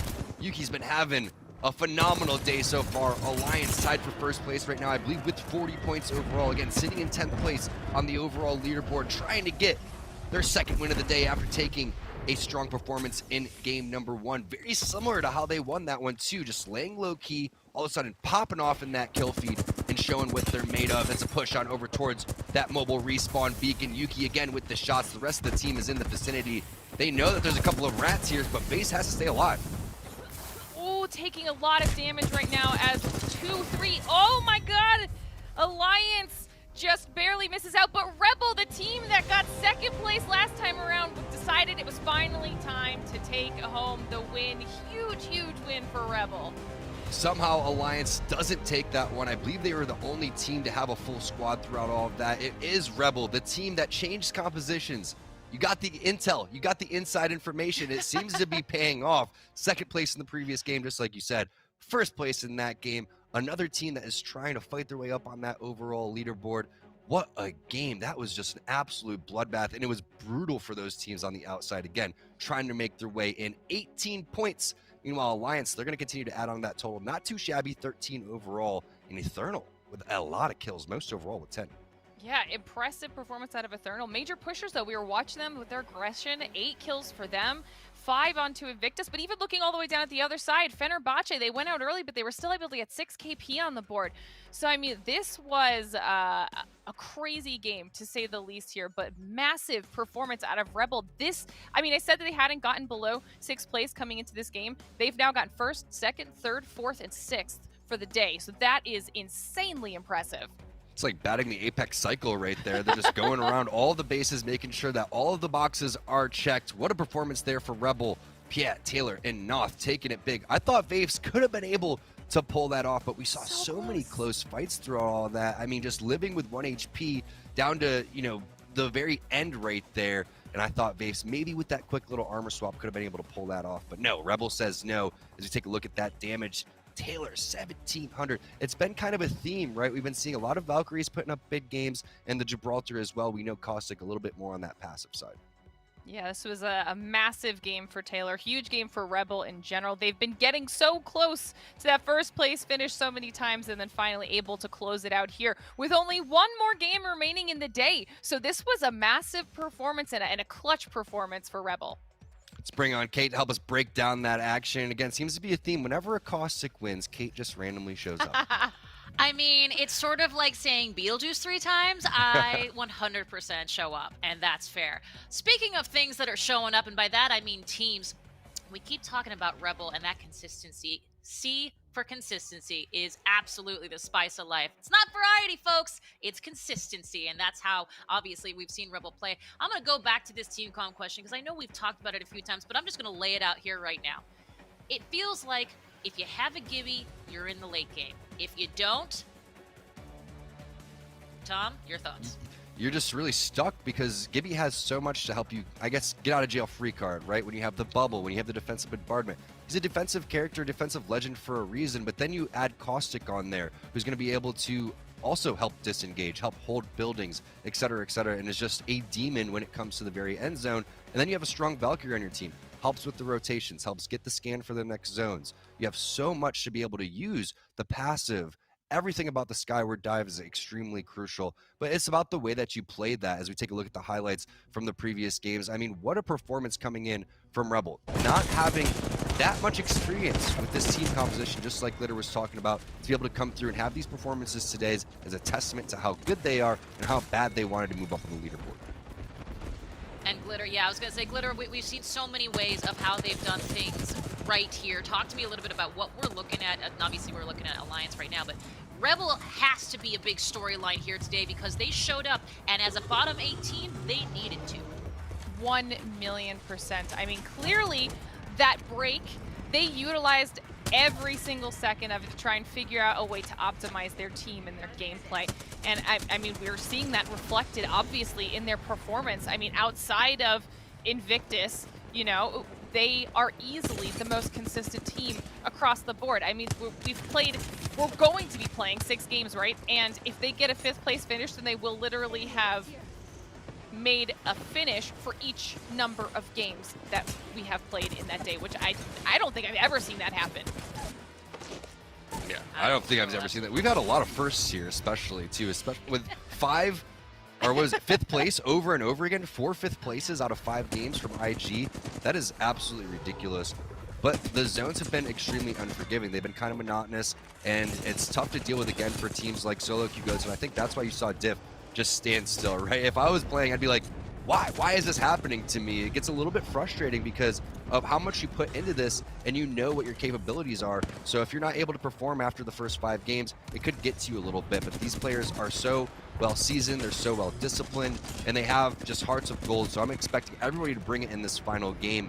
And again, every game really matters because you have to get these points on the board. And just like Dan and Onset were talking about, if you can maybe get 1 or 2 extra points, that could end up meaning 3 or 4 extra points in the overall leaderboards. And when you look at a team like Rebel, they have 1 point from round number 1, 1 point from round number 2, and 0 points from round number 3. They're already guaranteed more points today than they've had from the first 3 rounds of the Pro League. Wow, and those numbers do not lie, Tom.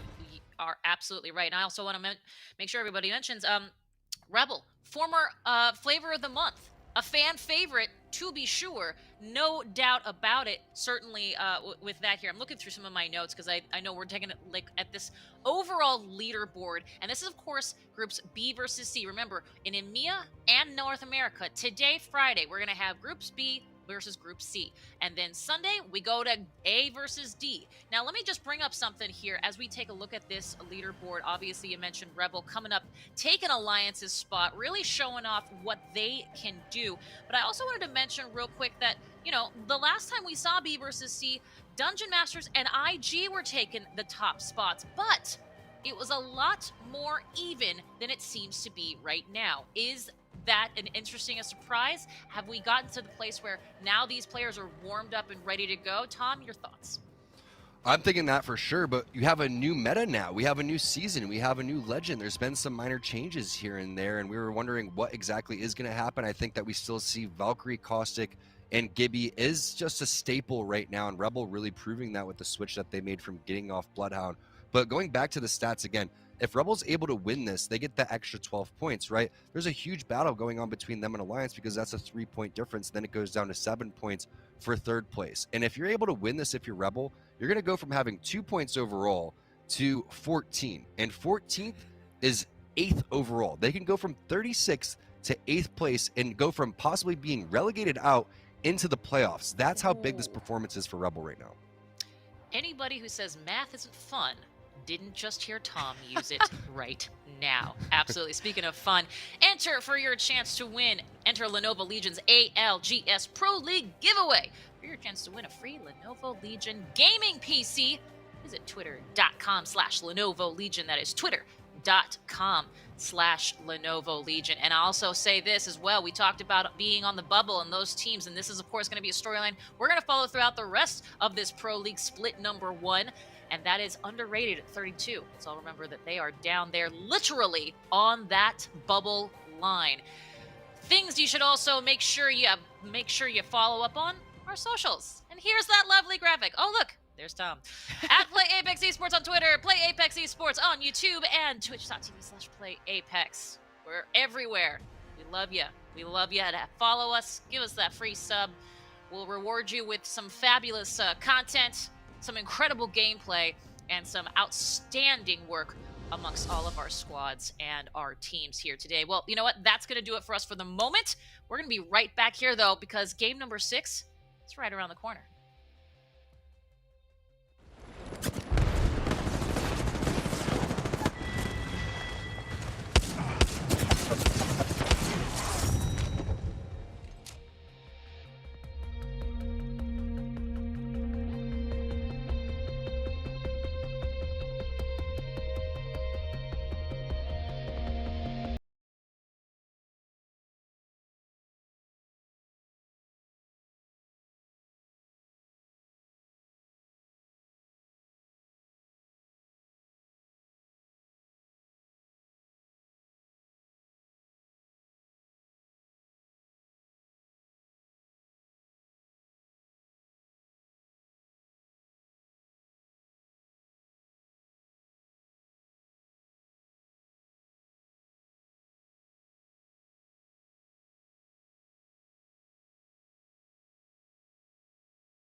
Welcome back for Game 6 of the Apex Legends Global Series EMEA Pro League. 5 games done and dusted. The day has absolutely flown by so far, Dan Gaskin, and we've only got one more game to go. Yeah, and the Alliance are in a pretty comfortable position, I'd say, after it looked a little bit dicey here or there, but I feel like they could have come out on top in that final game, but they just couldn't quite close it out. But it was enough to keep them on a good amount of points at 53, but it's Rebel. After managing to finally get that victory after the second place we saw earlier, they put one on the board and they go to the top of the leaderboard here with 55 points. So that victory doing everything for them, but it's still extremely tight here. Kick are still there or thereabout within the possibility of winning today's matchup. They did have a bit of a disappointing game there, but certainly at least they're within reach of first place. Yeah, Rebel, what a return to form. And about time, to be honest with you. You know, we love Flavor of the Month. We're really happy these guys got signed to Rebel, an org they've been looking for so long. But the performances hadn't been there so far, Dan. You know, you got to call a spade sometimes. And after 3 weeks, those 3 gentlemen would have been very, very disappointed. But to see their performance today, it's like, finally! Boys, where have you been for 3 weeks? 4 weeks it's taken you to remind us of how good you are. And all it takes sometimes is 1 week to turn all of your fortunes around. It has been, though, like we see the top 5 teams here, or the top 6 or 7 that have just been able to find some consistency today. We've seen all South circles. Like, it has definitely been favourable towards those teams with dropping in and around those South zones. We can't overlook that fact. We realise that fact. The teams are probably realising that fact, that those have been pretty lucky circles. Maybe now, match number 6, we get a little bit lucky, right? And we see a North circle just to switch things up and see who can react better. Because if we see one of those same teams from the South win the game in the North, then we can get rid of this conversation. We don't have to worry about it. We can be like, oh, it's fine, because the same teams are still winning. But it certainly is easy to look towards the bias of, well, they're landing here, and, you know, that's near the South circle. But certainly the teams are up there. They still deserve to be, but I do feel for those Northern landing teams. Yeah, I completely agree with you. And looking at the comp that Rebel have been playing as well, they've been playing Gibby Caustic, and that's always a good thing, right? If you get in zones that are close, you don't have to make those difficult rotations. You can get into zone early, you can set up with Caustic, you've got Gibby Bubble for those end zones as well. So everything's kind of fallen in their favor so far, but it's one thing to have the, it's one thing to have the hand in front of you. It's another thing to be able to convert into a win and into a lot of points. So congratulations so far for Rebel for their performance. One more game, Dan. One more game. You've seen how tight that leaderboard can be. I want Dan Gaskin predictions for the last game, because there's nothing more exciting than putting you on the spot when you don't expect it. Well, I think that we're going to be rewarding teams who can be aggressive, get KP, but then also get out of the fight and not leave themselves vulnerable to a third party. But at the same time, a lot of the top teams are going to be just trying to play for placement here. They're going to be taking it very safe because you are very close when it comes to the top 3 or 4, just a few points within it. I think Kick Esports are going to break out in this game, and I think they might be able to come top 1. I knew you were on my side, really. I knew you were on my side, really. Sometimes you pretend not to be, but I knew you had my back. I swear you predicted New Esports, not Kick Esports, but I keep flopping between the two because we didn't see the graphic. But anyway, Rebel are going to be the team we're going to be watching as we are live now with our final game of Pro League week number 4. Game 6 is in front of us, and for Rebel, I'm pretty sure they wish that there was more than 6 games today, because it really has been a standout return to form for these 3 gentlemen. Yeah, just a lot of consistency across the board for some of these teams. I think that T-Squared was pointing it out as well. Invictus Gaming, they're a squad who are finishing 5th. Like, they just are always up there in or thereabouts the last circle. But for Rebel, they need to now bounce on top of this, and they need to ensure that they can still get some points despite being in first place. They need to use that as a bit of a momentum shift. Well, it is slightly further north, but it is another South circle, I would say. It's staging that's going to be the main focus area. There is the chances it could pull just south of staging as well. So there is going to be a lot of places where people can reside for the time being, but then this could be a pretty awkward circle with the train track also coming into play. A good circle for Alliance once again, though, and they're going to be very, very happy. They're going to want to wrap these zones up and take them with them everywhere they go, every single week that we have in Pro League or wherever we might be competing in Apex Legends, because it really has been favourable to them, to say the least. But they have converted. Like I say, it's very easy sometimes to say, you know, we've got zone, everything's cool, but you've got to put the points on the board. The last thing you want to do is when you do get a zone in your favour, if you're playing a week where maybe it's a little bit more sporadic, it's when that zone comes down, not taking advantage of it, because we have seen that from Alliance as well. Yeah, we have seen Alliance sometimes fail to take advantage of their kind of when it lands on thermal. I think actually Alliance really struggle, but when they're moving a very short distance, then they seem to be a little bit better because they can loot up and then they can transition towards the next zone. They can pick up some kills on edge, or they can just play the next circle. They don't seem to like it when it's actually on thermal, but they don't have to worry about that. It's not going to be finishing thermal. It's going to be finishing a little bit more up towards staging, so they do have to move ever so slightly, as we just watched the Solo Q Goats. It's the only action that's on the map right now is Solo Q Goats taking on the Prowlers, and they're leveling up their Evos. But Solo Q are going to have yet another long old route. At least it's on their side of the map in terms of it's on the west side, but it's going to be very southwest that they have to move. So that is going to be 6 out of 6 today zones, all in the south side of the circle. And I'm sure all these teams that drop up north are just going to be thinking, maybe we should have switched and just started landing in the south here in the ALGS. One day I'm going to get really hyped when someone kills the Prowlers, you know, because it's just, you know, we see it all the time, and it's like, yeah, cool, but one week someone's going to tune in and go like, have they changed something?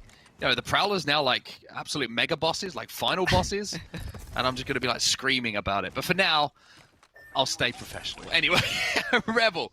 We're going to watch them make their rotation, already being pretty quick about it as well. And with this comp down, it's not surprising to see that Valkyrie, Gibraltar, and Caustic center zone-based comp. You want to get into a building, and that's what they're trying to do right now, already working their way over to staging. They do have the Sky with Dive available as well if they wanted to save even more time, but it looks like at the moment they're just going to try and stay out of danger, to be honest with you. They can make a rotation ahead of a lot of teams without taking too many fights, so I think they're trying to save that for a kind of last-minute escape if they needed to.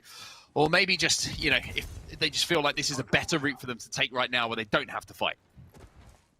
It also means that when they are in that central circle, or if they are transitioning to that central circle and they have to drop the bubble, they're going to be a very difficult team to push against, because as soon as those gas traps go down within that bubble, most teams will back off. Most teams won't actually try and take that fight, and that sometimes can just give you that extra second or two to reset, pop a bat off, and then you reassess your situation, and sometimes that can be the difference between life or death. But you can see the positions they are considering playing at the moment. They certainly could hold this area by the fences for now if they want to, but also they've got time just to loot and boot before they decide where they want to move. For Alliance, they are going to move towards the northern side of Thermal Station. It doesn't look like they're going to stretch their legs any further. The circle could still come down this far, so there's no reason, I guess, for them to try and bank on it going too much further north, but they're just seeing if anyone is behind them in Thermal. That's why you're seeing Yuki just scouting the land, and there you saw it. We saw it. I don't know if he would have saw it, but one player is in Thermal right now. Yeah, good thing about this position for Alliance as well is if they clear out all of this southern side, if it does pull towards staging, then they have, you know, that choke they can play and a little bit of high ground kind of overlooking all the other teams rotating in from the north of the map. However, if it does pull back towards them, everyone has to come through the 2 chokes that's coming from the north. So they will be able to pick up so many KP potentially, or I should say they will have the potential to pick up so many KP. So this is a really solid spot for them to hold, but we have seen those buildings be contested, and with a couple of buildings available there, it's about holding as much of that ground for as long as possible before you have to retreat into one of those buildings and call it home. But as we move over to Countdown now, we'll see a care package going down there. We'll have to check in with the players themselves to see if there was any real goodies to be picked up, if there was an alternator, for example, maybe even a scout dan, as that has found its way now into the care package. Yeah, that's for Solo Q Goats, the first POI they dropped down to. There's already a contest. They've already got another team doing a little bit of damage towards them. It looks like there's 2 teams potentially in the middle here, so there is a chance for Solo Q Goats to pick up some KP and engage in a fight if they would like to, but it depends if they want to overcommit to this. They have done a severe amount of damage. It'll be good for DiffQ to get up to purple, and at 3 purple, Solo Q Goats will be looking alright, but they always do look alright. Coming from Trials, they're always going to have the golds, they're always going to have the purples, but it's more so the distance of which they have to travel, and by the time they get into the circle, everyone's already taken the priority spots and they have to fight their way in. It can be really difficult. Well, not too much to report so far. We have seen 1 team fall. Didn't catch who that was in the kill feed. We'll get you an update on that as soon as we can, but at the moment, as you say, Solo Q Goats just playing a little bit of a game of you shoot some bullets, I shoot some bullets. As Underrated find themselves at the tippity top of the mountain, so to speak, inside a thermal station, right at the top of the drill building. Ratting, I think, is the only way to put this down. There is no honor to be had here for Underrated because this is a competitive game. They do not care They want to show no presence, and they want someone to try and take this structure from them. Yeah, and I think Alliance were aware. They heard something happening. That's why they kept checking towards Thermal. What Underrated can do here is, yes, they can wait to see if someone wants to take it, even though this might not be a desirable location once that circle eventually pulls. For now, it's not a bad one because you've got the beacon to your west, which you can jump down to before when the circle comes in, or you can just transition back and forth with a portal, and those beacons can be huge. And maybe that's the plan for Underrated here, is they hold this for as long as they can, they get the scans. You're going to look at Dazzo probably to go back and forth and ensure that those scans are had so they gain as much information as they can. Well, here's one of my 2 picks. It's Kick Esports for predictions. And they're currently just chilling in the zone at the moment. And not surprising, to be honest with you. I don't think they're going to want to get involved in too many battles as this game does start. They're going to use the replicator to get some extra med kits in the back pocket as well. So it looks like it'll be the long game for them. And quite rightly so. It feels like they've done a lot of the work already so far today, Dan, picking up KP and getting themselves some good placements. So I kind of like this strategy. And it's something we've seen develop as the weeks have gone by in ALGS. If you can play zone, you can play it for a little bit longer. If you're working your way around the replicators, if you've got, you know, the credits to get those meds on board, you can avoid a lot of fighting and more space opens up for you for rotating late.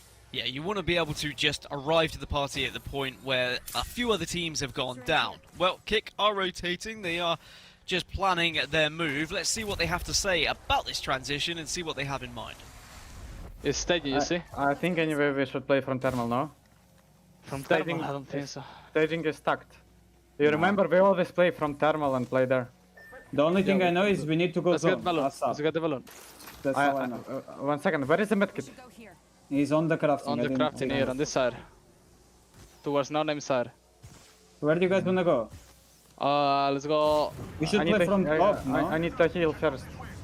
I think so. I think we should play from top. Healing. I think we should play from top. We will get more kills. You're alone. You're alone. Yeah, it's fine. I was waiting for Aisha.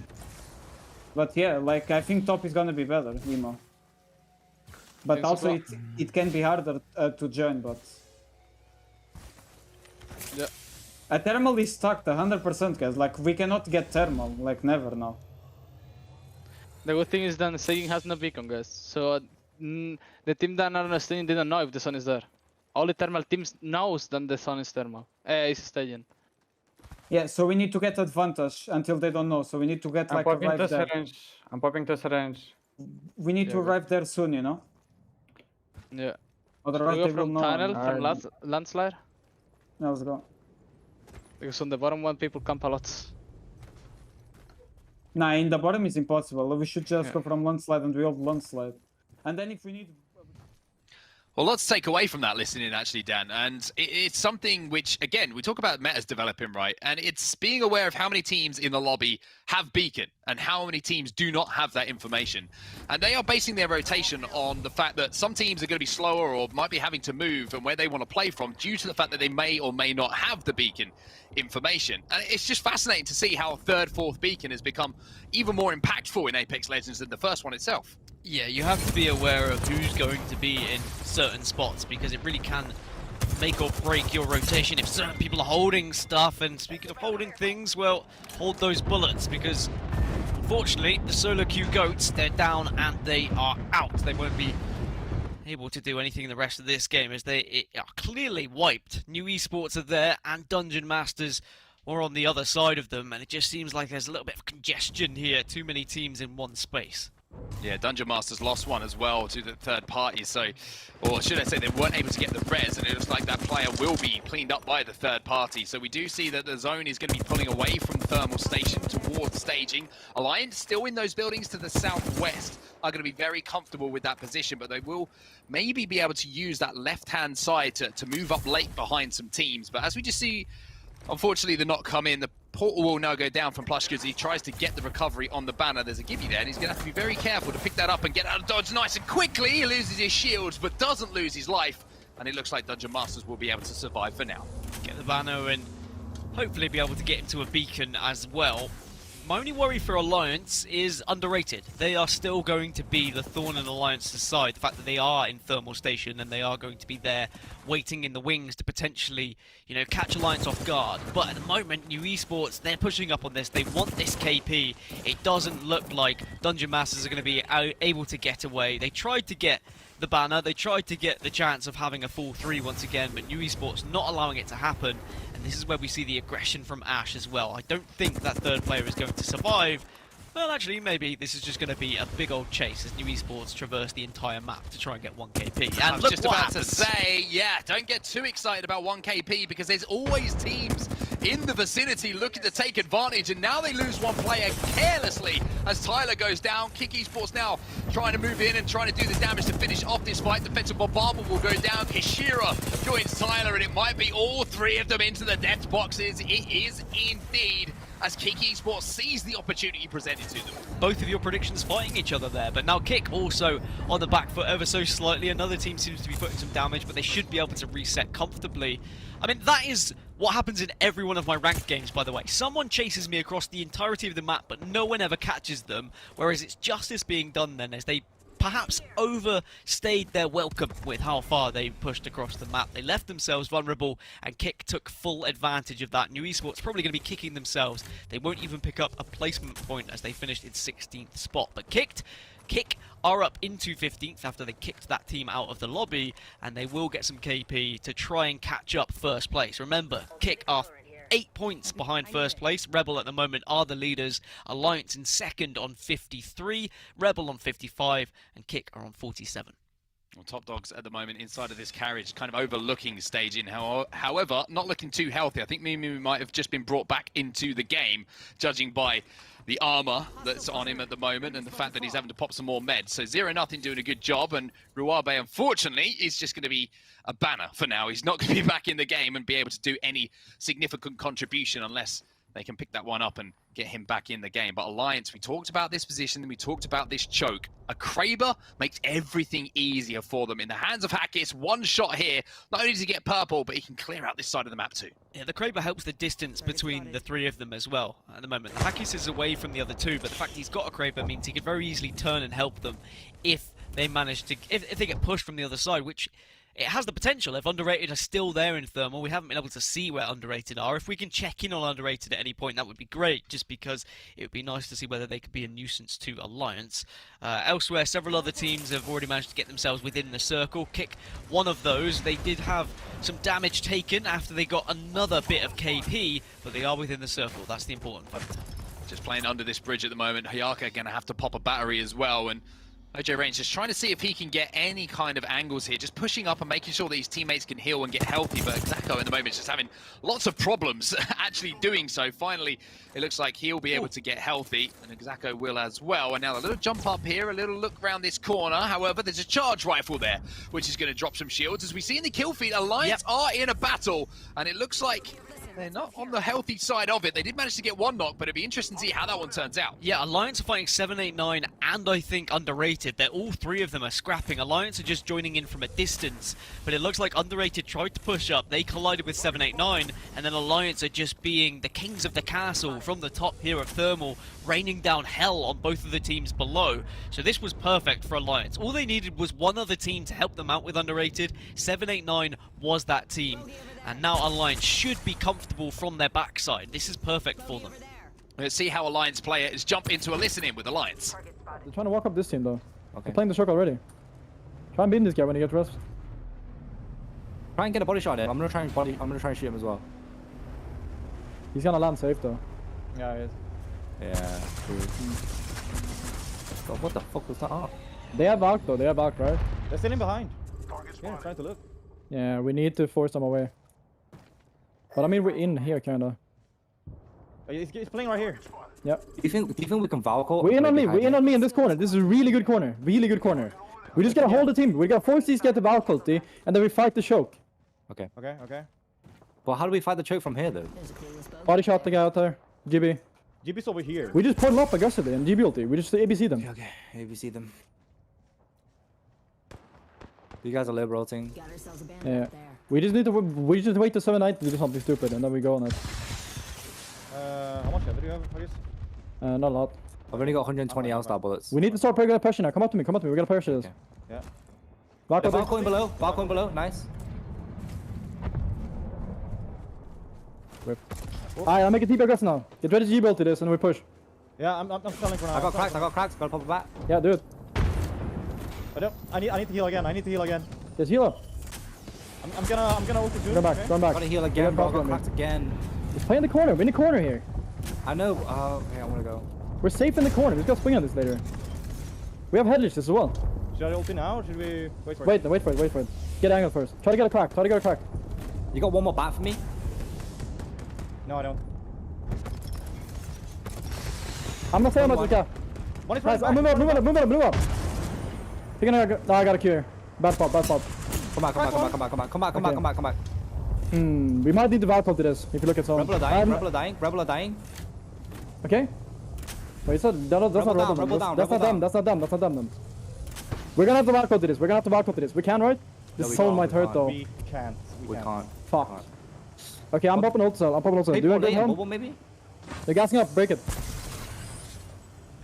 A very, very tough position here for Alliance, Dan. You know, they left it a few seconds too late. The team's managed to flood, and now with that zone pull away, they don't have the ability to Valko over the top without taking that much damage from zone, which would unfortunately take them down. So at the moment, it looks like the only way is forward. They're going to have to aid this team. Yeah, there's another team right in front of them. They'd have to stand in the red to ult, and you just leave yourself not just vulnerable to the red, but also free shots from the other team on the other side. Even just testing it there, they're testing the red. This is not going to be nice. They've already used the portal, so the time is now. You have to go. The bubble comes down, but look how much tick damage they're taking on set. This is not going to be fun whatsoever. Fenerbahce should just have free KP here by this point. They should have. The portal being used as well, so they don't have any mobility whatsoever. You wonder if they're just going to try and do what they can, maybe bubble out and just try and survive. That's exactly what they're going to do. They take a little bit of damage, but make a little bit of damage. There's a caustic ulti as well, and Fenerbahce just wiped the floor with Alliance. They just backed themselves into a corner, Alliance. They're going to want that one back. Did not go the way they would have hoped. Well, that's bad news for Alliance as well. They were in second place, 2 points behind Rebel. We'll have to see how that one plans out, because Rebel got eliminated. You heard that in their comms. Rebel are down. They were the team they were chasing, so it's probably going to come down to a bit of KP to see whether they can take first place. But also remember, Kick were only 8 points behind Rebel, and they are still alive. 8 squads remaining. If Kick can get themselves into a top 3 placement here with just a few KP, they can most likely take this week's matches. And there's some KP there. Fenerbahce walking straight into the bullets of OJ Rain. Yeah, I think that one was donated by Fenerbahce. Cat Ryan just caught flying through the skies, split from his team, although another one of his teammates did go down. So Kick on this middle level of the building. There is a team above them. There's also a team up in the tram above them. But oh my word! Look at that spray coming in from the R301. That's more KP potentially here as Ron is taken down. And Maestro might be able to get him back up. They don't have the finishes yet, but you can see they're just on the hunt for KP at the moment, Kick in a really strong position. They're in a strong position, but you can see Bryn above them. He could be a nuisance for Kick. Rebel is still alive. Pierre's still alive, excuse me. The comms were wrong, actually, that we heard earlier. They were saying Rebel were down. Alliance might have thought they were safe, but Pierre ratting out. This is massive for Rebel. He has to try and stay alive. Ooh. If he can get a top 5 placement, maybe they can still win today's matchup. But if Kick do find them, it's not. It's Maestro that finds them. Rebel go down in 7th place, but that might keep them above Alliance at the very least.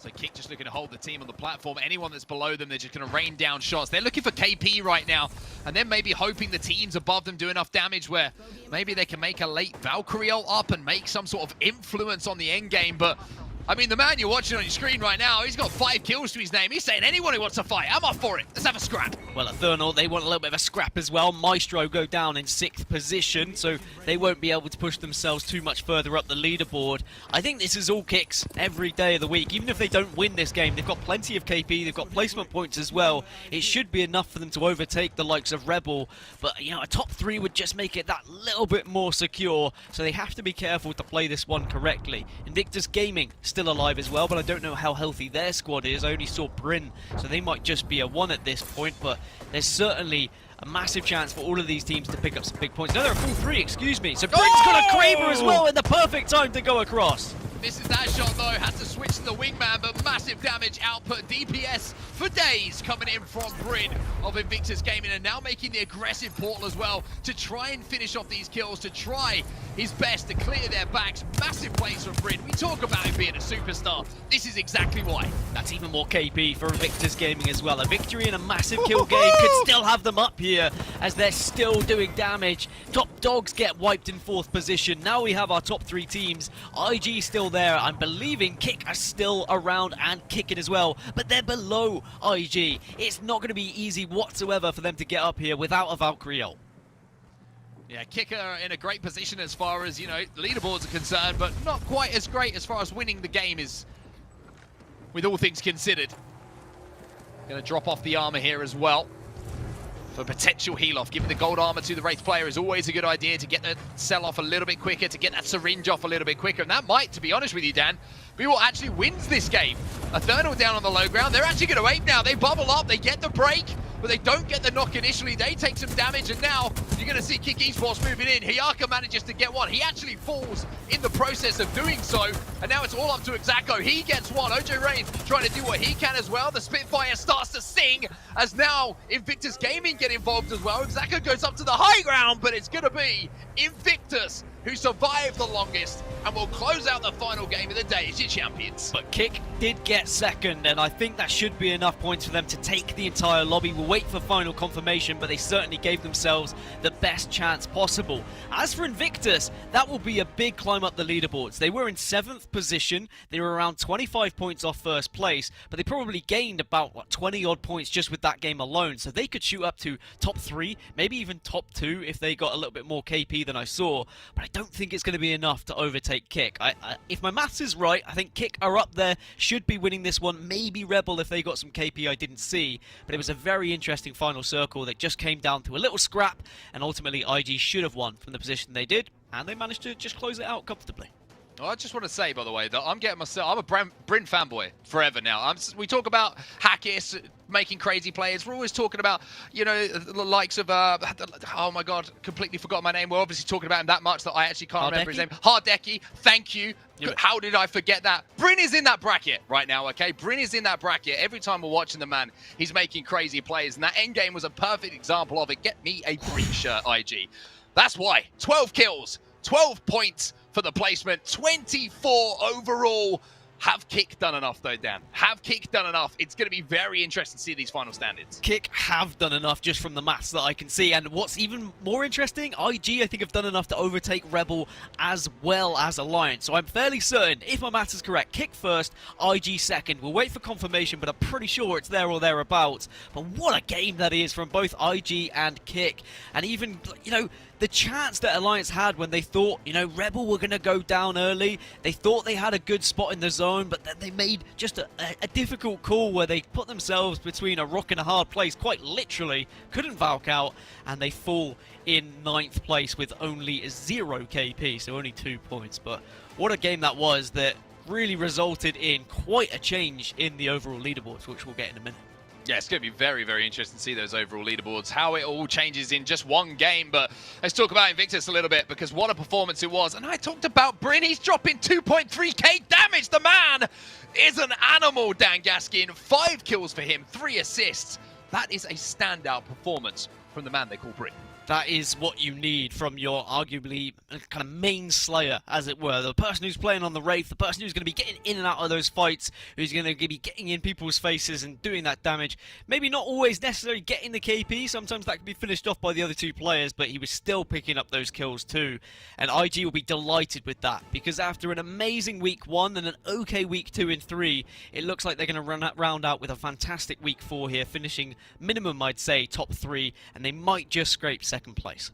Yeah, one of the hardest working teams in the whole of the ALGS for sure as well. The amount of time they put in away from the game is something that can certainly be, put forward to people to recognise why you should be a fan of Invictus Gaming. They really do put in the hours to make sure that they right the wrongs of previous weeks as well. So congratulations to them on a final win of the day. But I just want to see these final standings, to be honest with you. And I'm very interested to see what's going to happen. So to do so, we're actually going to bring Kate back into the conversation. Are you a Bryn fan, Kate? Because I think I might be the biggest Bryn fan, but I'm pretty sure you're going to be like on a level, I'll go up there with you. That's fine. I'm fair. You know, the reality with Bryn, I think, is that he does have these pop-off moments, but my gosh, that guy is cool, calm, and collected, and it shows in that lobby. It's crazy what he can do with the firepower that he's got. I want to real quick talk about this as we take a look at these highlights here from game number 6.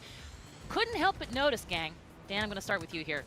This was the only team comp in our winner circle here that didn't field a Gibby. I think that's a big, important point because we've had Gibraltar's every single place all around the sun here today. What does that tell us about how they got through today, and is it have anything to do with the zones? Just basically tell me a story here, Gaskin. I think Invictus Gaming have adjusted not to play with Gibby for, since week 1 of this this ALGS tournament. They are comfortable enough that they can get into final zones and they can use the objects and the buildings that are there or thereabouts, that they don't need a bubble. They don't put themselves in a position where they have to bubble. Yes, okay, there will be certain circles where they'll be vulnerable because of that, but this was not one of them. They played it perfectly. They had the high ground, they got into the circle early enough, and they were also racking up that KP. I feel like a lot of teams rely too heavily on the Gibraltar. We do see, of course, the majority of teams having Gibraltar anyway, but he's a get-out-of-jail-free card at times. And Invictus looks like they don't want to rely on that. Instead, they just focus on their strengths. They focus on the information they can gather with the crypto and then the defensive abilities that the Caustic offers them, as well as just having a Wraith to go absolutely nuts. But Invictus, they popped off, and they did enough to send themselves way up that leaderboard.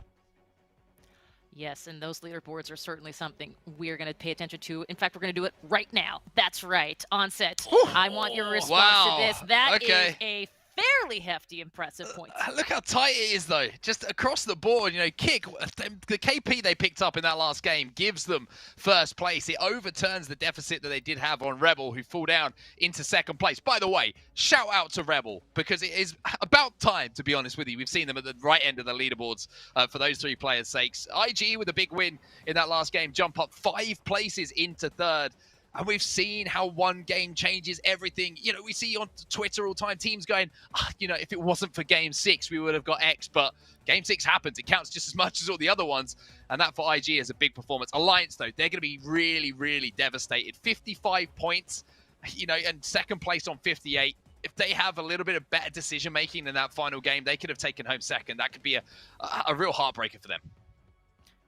And I was going to say, Gaskin, let's talk about number 5. They're underrated. Of course, K-Swinney no longer in that team, but here they are. They have done an incredible job today. I guess what I'm saying is that a team at 32, literally on that bubble, needed this exact kind of win total. Yeah, I think they'll be delighted after making a change that they still competed at the highest level today. They were able to, get a victory. They were able to be there or thereabouts in those final circles. They were able to be a nuisance. They got unlucky at times. They got unfortunate at times, but that happens in Apex Legends in a battle royale. You sometimes have to overcome that, and they put themselves in a good spot where they were able to finish in 5th. Also, my maths was just off because Pierre being able to survive those extra few Your maths positions. was off? I know, That's the only reason you're here, Dan! Your maths is... by 1! Because Pierre was able to survive those extra couple of positions. Even Alliance thought Rebel were dead, but Pierre there, ratting, getting into that circle, does the job to get them second place. Otherwise, they would have been in 3rd. And as we've all been speaking about, that 1 extra point could do absolute wonders when it comes to the overall things, because that will be 2 extra points in the grand scheme of things in the ALGS.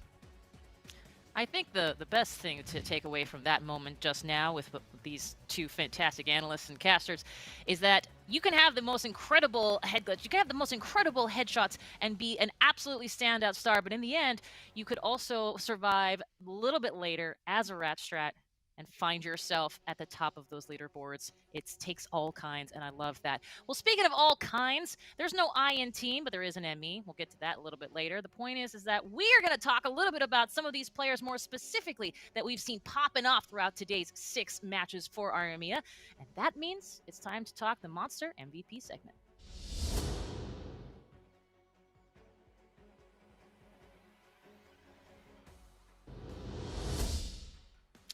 Mr. Gaskin, I know you are chomping at the bit to talk a little bit about some of these incredible players. Tell me who had your heart today. My heart? Whew, there's a lot of players that had my heart, but who caught my eye was OJ Rain. I think some of the damage that we saw from this man was quite extraordinary. I think you always need a player on your team who can just consistently just batter enemies down to a pulp, and whether that be from a distance with, you know, weapons with snipers or whatnot, or whether it can be just those close-range SMGs and shotguns. I was very impressed with what I saw. Kick, they needed this lift, right? They had that game one where they looked amazing, and we were like, oh, okay, you know, Kick, maybe we should have been predicting them. And then they kind of dipped throughout the day, they came back up, and then that last game, I mean, Mark asked me, he said, Dan, what do you think is going to happen? I said, you know what, I've got a feeling Kick are going to turn up, and boy did they turn up. They just were a team who had aggression at the right times, all the players seemed to be in sync, and they had great strategy. I loved the listenings, I loved seeing how they tried to decide where or whereabouts they were going. For me, exactly, couldn't have said it better myself. Onset, who was the apple of your eye? For me, it's going to be Yuki from Alliance. I think Alliance looked really, really good today. They had a little bit of a disappointing Game 6, but I feel like you need to give some love to Yuki as well. The newest player to the Alliance lineup, it's easy to feel the pressure when you join an org and you join a team that's had so much success in the past, and all eyes are going to be on you. But the man has performed, and he has performed at a really good level, especially today, and I feel like he's really starting to find his feet. And that was a really good example of what Yuki has been doing today, and that is picking up vital kills at vital times in the game. A lot of the time we talk about, you know, oh, this guy's got X amount of kills over a day. That's really cool, right? But how many of those were impactful kills? How many of them saved his team in 1v1 fights? It's all about being effective and also being impactful for your team. And I think Yuki's done a really good job on Alliance today.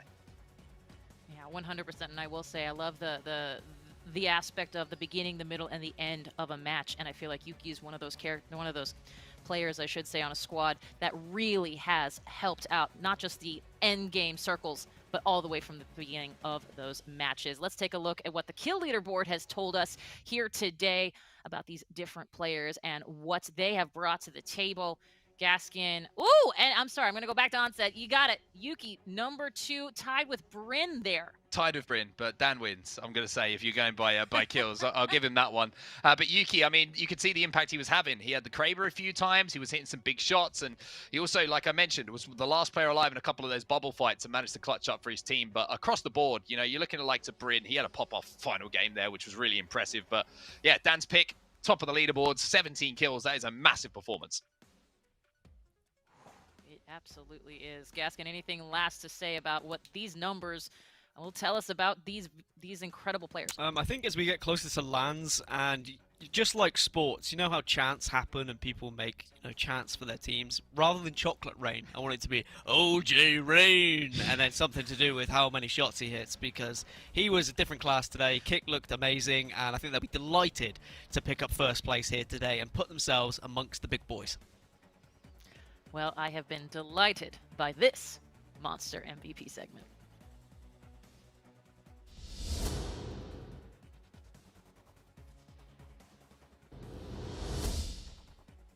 Delighted is a good word. I like that word a lot here, gang, because today's program, today's incredible 6 games have certainly been delightful, to be sure. I want to real quick ask before we get to the later part of our show here.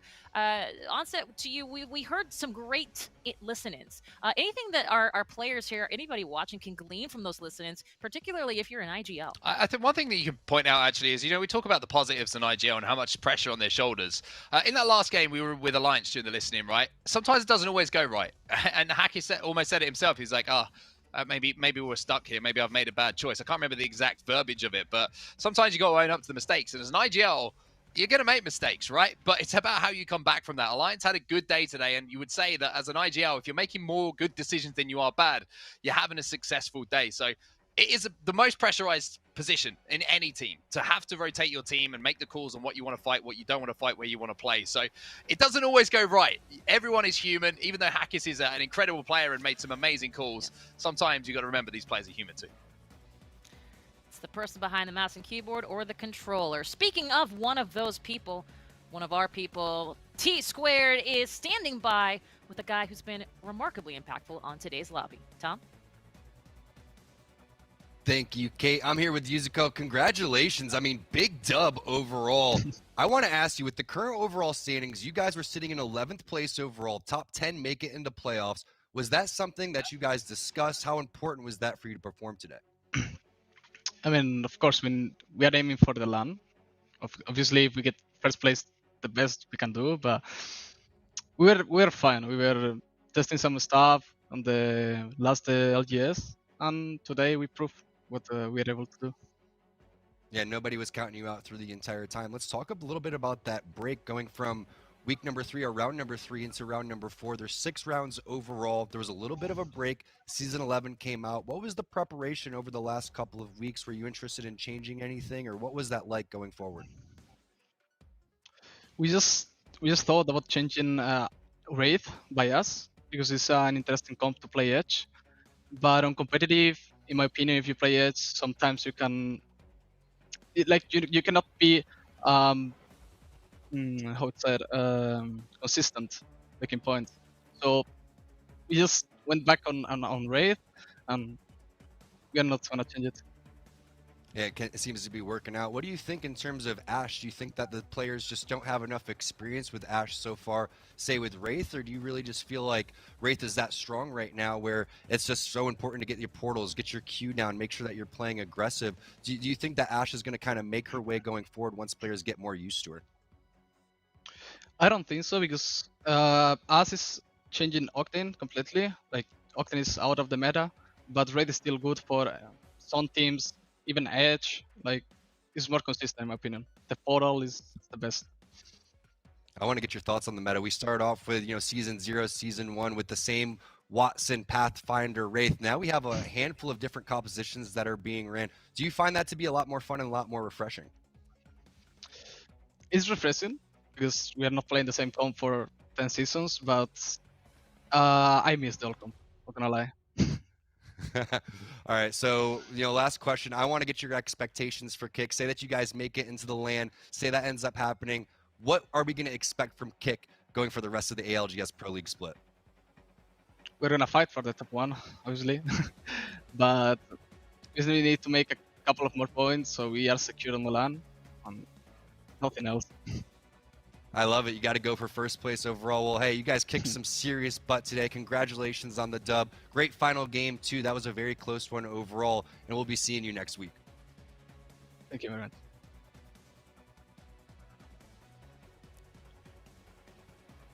Thank you, Tom, and GG's, of course, to IG themselves. Well, let's take a look at who else we can give GG's to, because it's time for our talent predictions. I can tell you this right now. Spoiler alert.